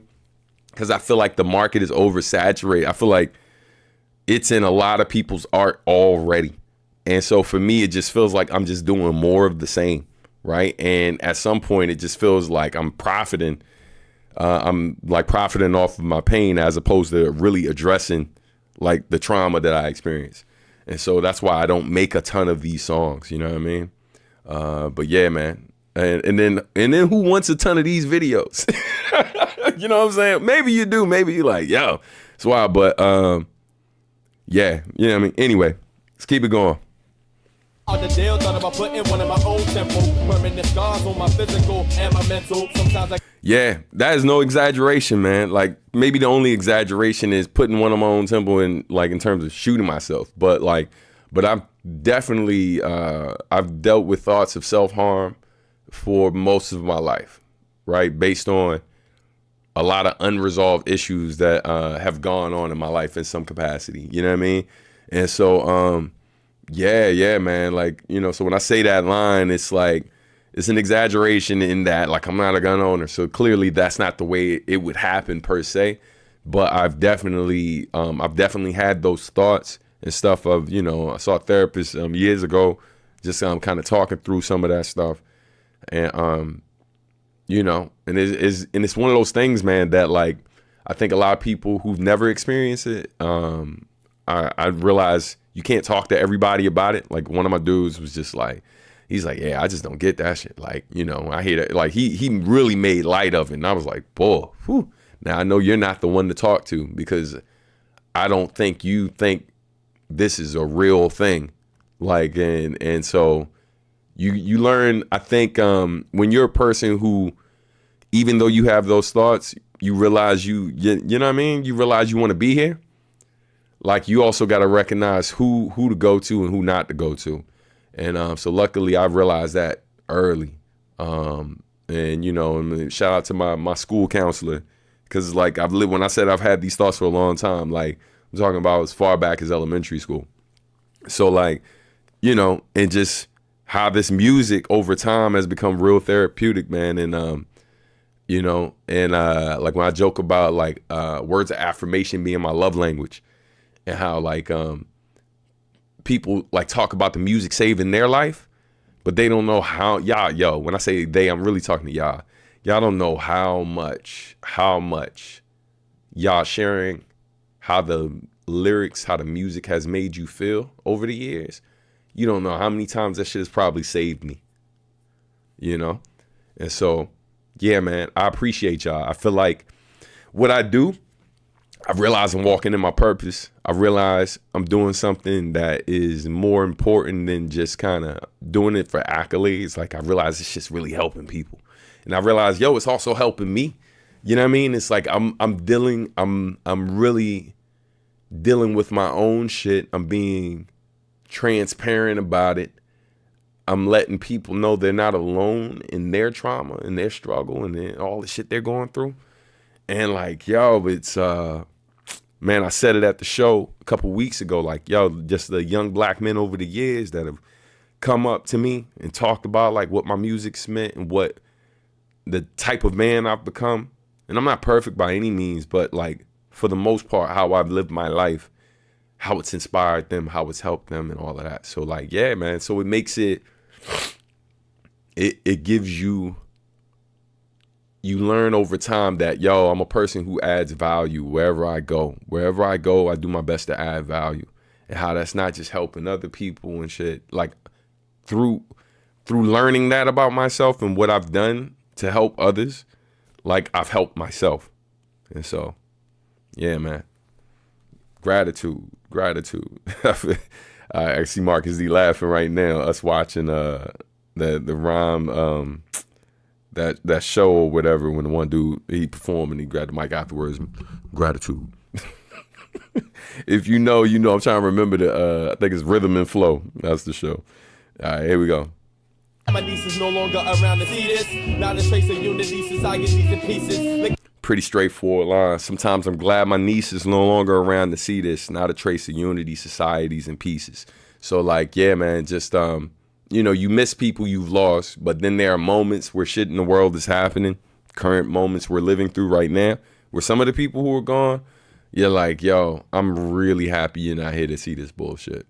You know what I mean? I miss you like crazy, but I don't know how this would impact your life. And I don't know how I could protect you through it. You know what I mean? I think part of the reason why I waited so long to have kids is because of there'd be times in the world where like, where you just see what's happening and you're like, why would I want to bring kids into this? It's hard enough feeling safe, like protecting my own safety and feeling comfortable in my own skin. So why bring someone else into this that I got to be responsible for and may or may not be able to protect? You know what I mean? And so it's just heavy shit, you know? No concrete to mourn those that we miss. Watch they get night controlled by unseen leashes. Watch they. Yeah. So that liquor splattered on concrete to mourn those that we miss. That's called libations, right? Like pouring libations, or like when, you know, it's what Yeah, I forget what my man would call it, an Africanism. He would say, we talk about like these things that black people do that we oftentimes don't really realize that it comes from like our ancestors. But there's like some type of disconnect where it's just kind of in us, like we're doing it subconsciously and we don't realize why we do it. So, you know, like pouring libations is one of those things. It's something that's very much a part of certain African cultures. It's something that me and my family do during Kwanzaa to you know, to mourn those we miss, to pay our respects to those who are gone, ancestors who passed a long time ago, those who've gone recently. Like we in my family, we do it all the time usually after normal funeral ceremonies come to an end or whatever. Once the pastor and all of them finish doing their thing, I usually will like take a water bottle and pour libations, you know, after. And so when I say that whole liquor splattered on concrete, that's one of those Africanisms, right? Like there's something that like in our community we've done all the time where like we lose somebody and we pour out a little something for them, you know what I mean? And so, yeah, man. But, and then that line, watch day and night, controlled by unseen leashes. You know, that it's crazy, like how learned behavior works and how like there's so many things at work, things that you've been exposed to and stuff like that, that kind of like controls you subconsciously and has you move in a certain way that isn't to your benefit. And so it's like a metaphorical leash of some sort, right? That like, it's like there's like you're being controlled and stuff, even though someone may not be physically pulling the strings or whatever. There have definitely been things that you've been exposed to in your life, throughout your life, or things that are decisions that are being made about the lives of people in your community that certain things you have control over, but there are lots of things that happen, right, on a government level and this, that, and the third that you don't have control over, but you are directly impacted by the decisions. And so when I say watch day and night, controlled by unseen leashes, it's part of what I'm talking about. Like, you know, one of the things I learned while working in schools is how many decisions are made based on students' performance, right? Which obviously makes sense to the public. But like when you hear about the school to prison pipeline and things like that, and it just sounds like some boogeyman shit that people bring up to make people give a damn about what's happening in our schools, but don't feel real. Like it's real. I've been working in these schools a very long time, and the type of conversations we have and the type of data we have access to. Like I remember in middle school having working at a middle school and us having a conversation and looking at percentages that were at the end of certain students' files. And I asked one time, I was like, what is this percentage for? It basically was like, it was saying this was for like 6th graders through 8th graders. It was basically saying based on their current performance, what the likelihood that they would make it past 9th grade, right? In terms of school. Like it was predicting the likelihood that these kids would drop out, like by the time they were 9th grade. And just to put that into a real situation, like one that I can see for myself, when I came into Suitland High School, our freshman class had over 1,000 students. By the time when we graduated, only 540 some of us graduated. We came in 1,000 deep. The school has over 2,000 students, half of which are freshmen. Nearly half of those kids don't make it to senior year. You know what I mean? So like now the question becomes, what does the community do with these people, right? Are there job opportunities lined up for these folks who don't finish high school? What else is waiting for them? Right? And so like, and then how does these decisions you've made when you were younger and then other decisions that other people are making while you're younger, how does that impact your growth? How does that impact potential opportunities you can get? And then if you make a mistake and you're punished for that mistake, how does it work in terms of kind of getting you back into society and putting you in a position where you can still find a way to better your life and maybe get to where you were potentially on your way to before things went left? And so like, you know, so when I talk, that simple lines sometimes hold a lot of weight, you know what I mean? Without trying to over explain things. But yeah, man. But yeah, so I think it's now back to the pre-hook. I'll let the joint come back on. I'll fade it out early though, because it is a long song. It's the last song on the album, so it's nearly 6 minutes long, and we're only at 3 minutes 34 seconds. So I'll let like 30 seconds of it ride. We get back to the hook, fade it out, and then we'll go ahead and conclude. Control by unseen leashes. Watch nigga like control by unseen leashes. Yo, but no matter what, you know something? That's what you gotta do. You gotta live every day like it's your last. Life only get harder as time go past. And yo, the sun might not come out tomorrow. Don't let your life end in sorrow. That's why you live every day like it's your last. Life only get harder as time go past. And yo, the sun might not come out tomorrow. Don't let your life end in sorrow. Yo, there ain't no happy endings, cause nothing really ends. When your life is over, another begins. And that's the way it works in the circle of life. Balancing those good days with the times of strife. Yo, there ain't no happy endings. Yeah, man. Yo, so that has been the Anatomy of a Verse lyric breakdown of Ain't No Happy Endings. The song produced by Nujabes from my debut album, To This Union, The Sun Was Born. I know that was a heavy one. It was a long breakdown too, but I appreciate y'all for listening, man. Shout out to all 42 of y'all watching right now. That's amazing. This comment, hey man, shout out to Urban Mask, man. Shout out, man. Good to see you up in here, brother. To a lot of y'all watching right now, part of the reason why my live has grown the way it's grown is because of this brother right here. You know, and one of his colleagues as well. Shout out to Brandon, who helped me out a lot over the years. So appreciate you, brother. His comment says, I don't understand how many black men can exist in an urban environment, especially in the last 6 decades, and not have those thoughts. Y'all, it's too real. It's too real. It's one of those things like, hey, man, I'm all for accountability and this, that, and the third. But, you know, the thing you learn as a person who has seen some blessings, seen some opportunity, seen some success, and I've been in a lot of rooms that I know people don't get access to all the time. And I've been privy to conversations, and I've had friendships with people who have way more access than I do to certain things. And so, you know, and then you can read and you can do your, you know, people love to say all the time, do your own research, which of course you should do. And, you know, but the combination of research, lived experience, over 2 decades of service in these communities, as well as growing up in these communities, it's really difficult to have conversations with people who really just don't know. Like, they really just don't know. And what's weird too, man, is I have run-ins with folks sometimes. These aren't like really crazy conversations where it's like it goes like gets like really offensive and stuff like that. But you'll have somebody who really doesn't know the things I've lived through. And just assume because I'm positive, they see my wife, they see my kids, and we built a certain life together and stuff. So they just assume that I didn't have certain experiences. And so when they find out that I did, like, you know, I get looked at like this magical Negro, you know what I'm saying? Like, oh my God, like, how'd you do that? How are you so good? That was a real quote, man. The homie that said it, he good people, man. So I ain't make a big deal out of it. But it's definitely heard like something it felt like something I've heard from other folks. And because we didn't really have a certain relationship, it felt far more disrespectful.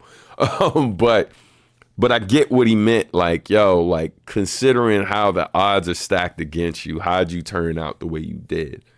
And I can't say I got it figured out. You know what I mean? Like, I think it's one of those things like you never stop figuring it out because, you know, everybody has these moments where that part of you, like, once there's a part of you where because of what you come through and because of certain experiences where like somebody like kind of like talk a little sideways to you or whatever. And, you know, it's just like, hey man, you had no idea, bro. you don't have no idea, bro. And you just, because you got so much to lose now, you know, like for me, it's easier to let go now because like I look at what I built and what I got and who loves me. And it's easy to just kind of let go of a lot of those things I've lived through. But it's also where it's like, yo, when we had the hero conversation earlier, I also know there's nothing I wouldn't do to protect these people I love. You know what I mean? So I wouldn't jeopardize, what I've built, but I'd do anything in my power to protect it. You know what I mean? So and it's hard not to kind of carry things a certain way, seeing what you've seen, living through what you've lived through. We just try to make the best out of it. I love both, but I've always preferred the remix version of this song. In my opinion, the other beat just adds so much gravitas, melancholy, and inspires reflection and thinking. True, yeah. When I heard the remix, man, shout out to Nujabes again. That remix was amazing. One of the things I love more about the original, though, is how when the bridge comes, there's a phone you hear ringing. And Nujabes said, and he was like, yo, that's the wake-up call. That's the wake-up call. I was like, yo, single thug tier. It's part of the reason why it was my favorite. It was like, that was his way of kind of adding to, like, he understood how people nowadays say, he understood the assignment. Like, he read the lyrics, I broke down things to him, and he understood, like, how important the song was and what I was saying. And he was just like, yo, that ring sound, that's the wake-up call. That's the wake-up call. And so that's why I like the original always got a certain place in my heart. Nah, it's not a Frankie Valli sample. I can't remember the exact name of the folk sample, but it was actually, I believe, if memory serves me, it was a Japanese jazz artist. But yeah.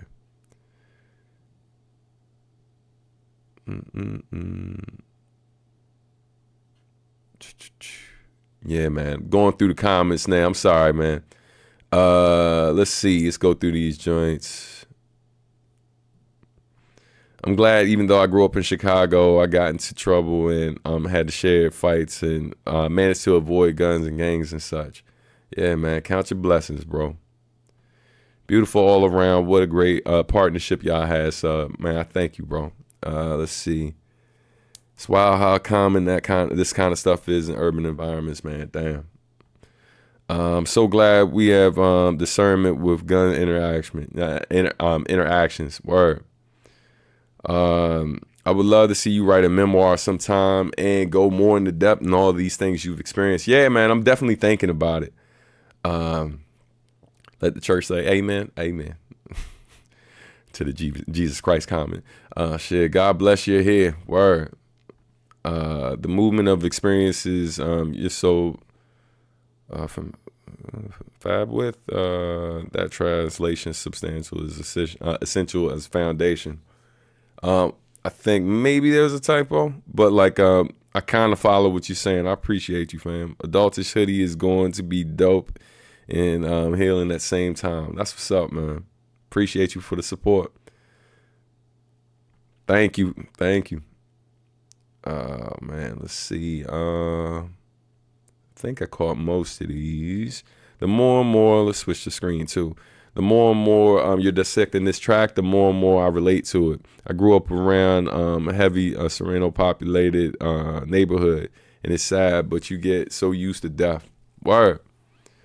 That's too real. Would you say finding inspiration for your writing has changed since from To This Union to now? And if it is, and if it has, how much? There we go. Yeah, it's changed significantly. I feel like, sometimes, man, like there are certain things you don't write about as much because you're kind of not in it the way you once were. So a lot of those things, like I'm far removed from certain things, you know what I mean? Because, I've grown older and stuff. Like there's certain environments I just don't have my family in, you know what I mean? Unless I'm around other family that get down like that, you know what I mean? So, but largely, some of that inspiration was from like being so fresh in those situations, for certain songs. And then like with the battle rap thing, I grew up battle rapping and stuff. So like, I did it a lot more before. It's still like, it's not, I wouldn't say easy, but it's not too hard for me to kind of tap into that mode as well, because battle rap is mostly creativity and wit. It is not really about being tougher than someone else. It's really about being smarter. You know what I mean? Because, you know, like to be witty requires a certain amount of intelligence. And so that's why, like with battle raps, I feel like I never lose a step because I've only gotten smarter. You know what I mean? So it's like I think where I maybe lost a step is maybe I'm not as aggressive in my delivery as I may have once been, which just comes with growing older. I'm a bit more calm. You know what I mean? And the things that you found to be threatening, like in your youth, sometimes you don't really worry about as much. It's like, so, you know what I mean? And you feel as though as you grow older, you have less to prove. So knowing all those factors, it changes like how you write, how you approach life, and all of these different things. So I feel like because I'm a human being, right? Because I'm a person, how I've written over time and where I find inspiration changes because I've grown, right? And so, you know, I think that's a natural progression for any artist. But like ultimately, life always inspires what I write. And so as my life has changed, you know, the inspiration has changed a bit. You know, yeah, man, I appreciate you. Appreciate the question. Yep, answered that one before.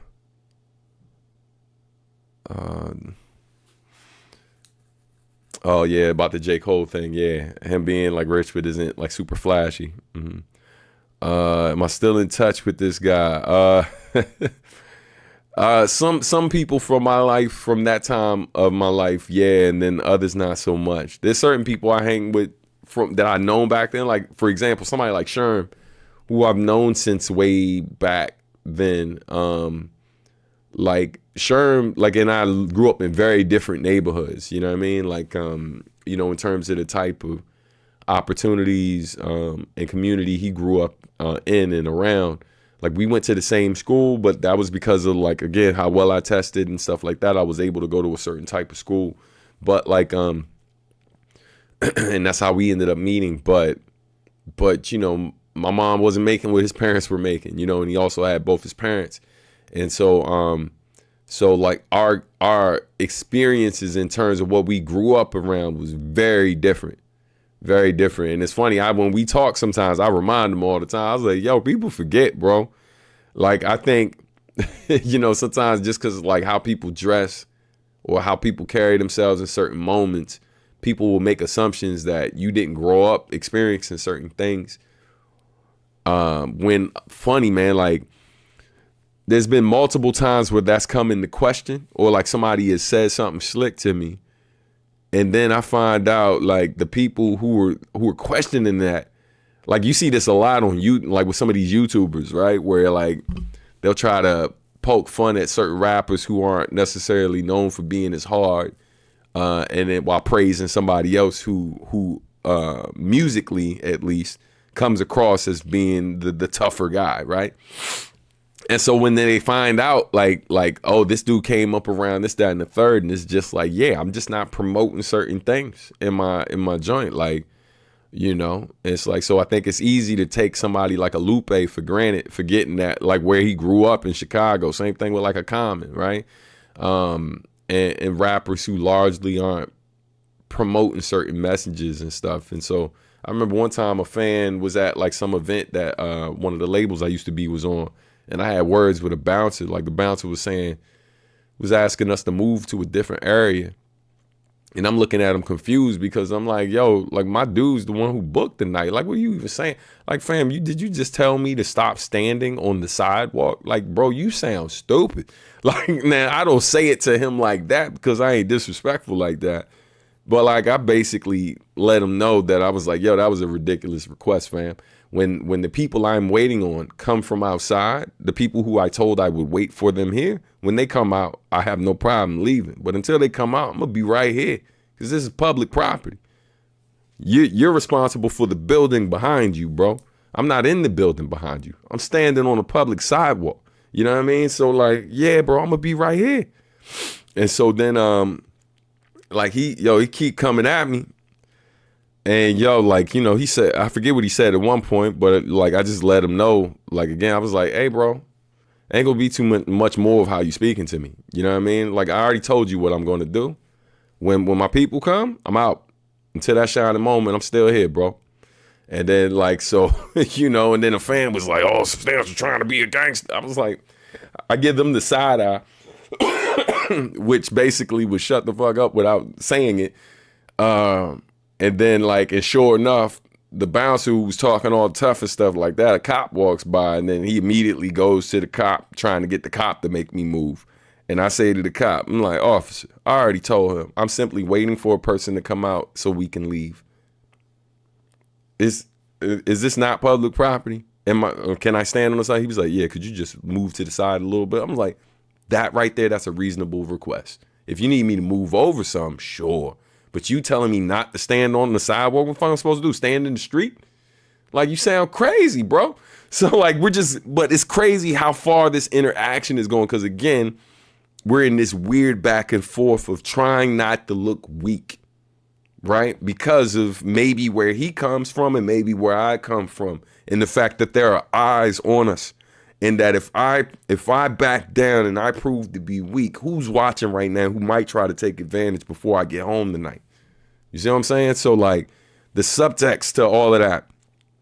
And then it's like, and then there's the other part that, like, I got someone who this has nothing to do with, making comments on like how much of a man or how tough I am based on how I interact, or like I'm somehow trying to pretend to be something I'm not, simply because I won't allow someone to speak to me in a disrespectful manner. And mind you, I'm not cursing at this dude. I'm not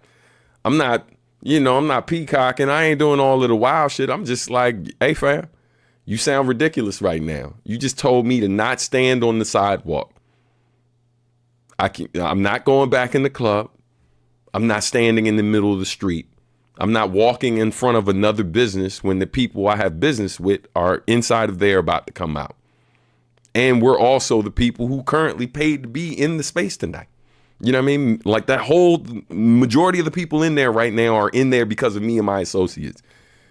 As the folks love to say these days, fuck out of here. Like, what are you talking about? So yeah, man, just ridiculousness. But like, even then, how like the things that people say to kind of perpetuate a situation and make things escalate, I've definitely grown in that.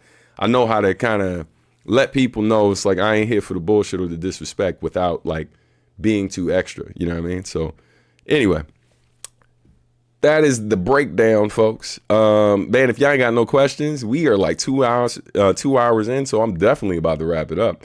But if there are no other questions, man, I will see y'all next week. The Reasonable Doubt version of Substantial. You funny. Hey, happy Friday. Happy Friday to you, fam. Nephew, what up? All right. Let's see. Sub, I'm curious for your YouTube icon photo. Was that something you made for yourself, or did you hire artists for that? Thank you so much. The artist who did that, her name is Shani She. We will actually be auctioning some artwork she did of Nujabes and me soon. So, and part of that money is going to be donated to 2 different organizations, and then the rest of the money will go to the artists themselves who painted it at one of the live events. I showed it on the last episode, but I'll keep y'all posted on that. This is more of a joke than a question, so hopefully you catch what I'm talking about. Laugh out loud.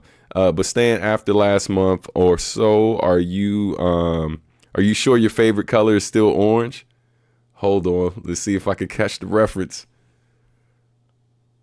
I do take fan art, and sometimes I post it publicly and promote what y'all do, especially if I think it's amazing. Matter of fact, the sticker that you're looking at right here, this is fan art. This was done by Happy Mochi. Happy Mochi is amazing. Happy Mochi is also responsible for building out the Discord channel. So I love working with like artists who also happen to love my music and stuff like that. I'm always down to do work. So I would love to see what you come up with. But yeah. I'm trying to catch the orange. Are you sure orange is still your favorite? Oh, you know what? I'm slow to the joint. Oh my God. We will not discuss Agent Orange at this time. We will keep it pushing. Orange will forever be my favorite color. It was my favorite color long before this nuisance. But yeah, on that note, folks, y'all have an amazing weekend. I got a ton of work I got to do in a short period of time. But I really appreciate y'all, man. And y'all have an amazing weekend. Take care of yourselves, each other, all that good stuff. Be sure to pick up some merch from the store if you haven't. That artwork that you were pointing out a second ago, Schiller Arts. I hope I said that right. That artwork is actually available on a shirt on subartandmusic.com. And of course, there's other merch there too. Happy Mochi. Sis, have a great one. Hope you're doing well. We should catch up soon just to check in, see how you're doing. It'd be great to hear from you. But yeah, y'all have an amazing weekend. Take care of yourselves. And yo, we're almost at 12,000 subscribers. Shout out to the new people. If y'all are watching right now and you have not hit like on this video, you have not subscribed to the YouTube channel, please do that before you go. I'm super happy that today was as popping as it was. It's been dope, man. I appreciate all of y'all for showing up for me, as y'all have done time and time again. Next week, I will do my best to confirm a guest and do my best to let you know ahead of time who that person will be. And thank y'all for contributing to the super chat. Have a great weekend, y'all. And it's now time for my daughters, my youngest daughter's favorite part of the show. That's the closing song. I did this for her. She's in elementary school. Judge me not. Okay, here we go. Who made it to the end? Who made it to the end? You made it to the end. Who made it to the end? Who made it to the end? You made it to the end. Yo.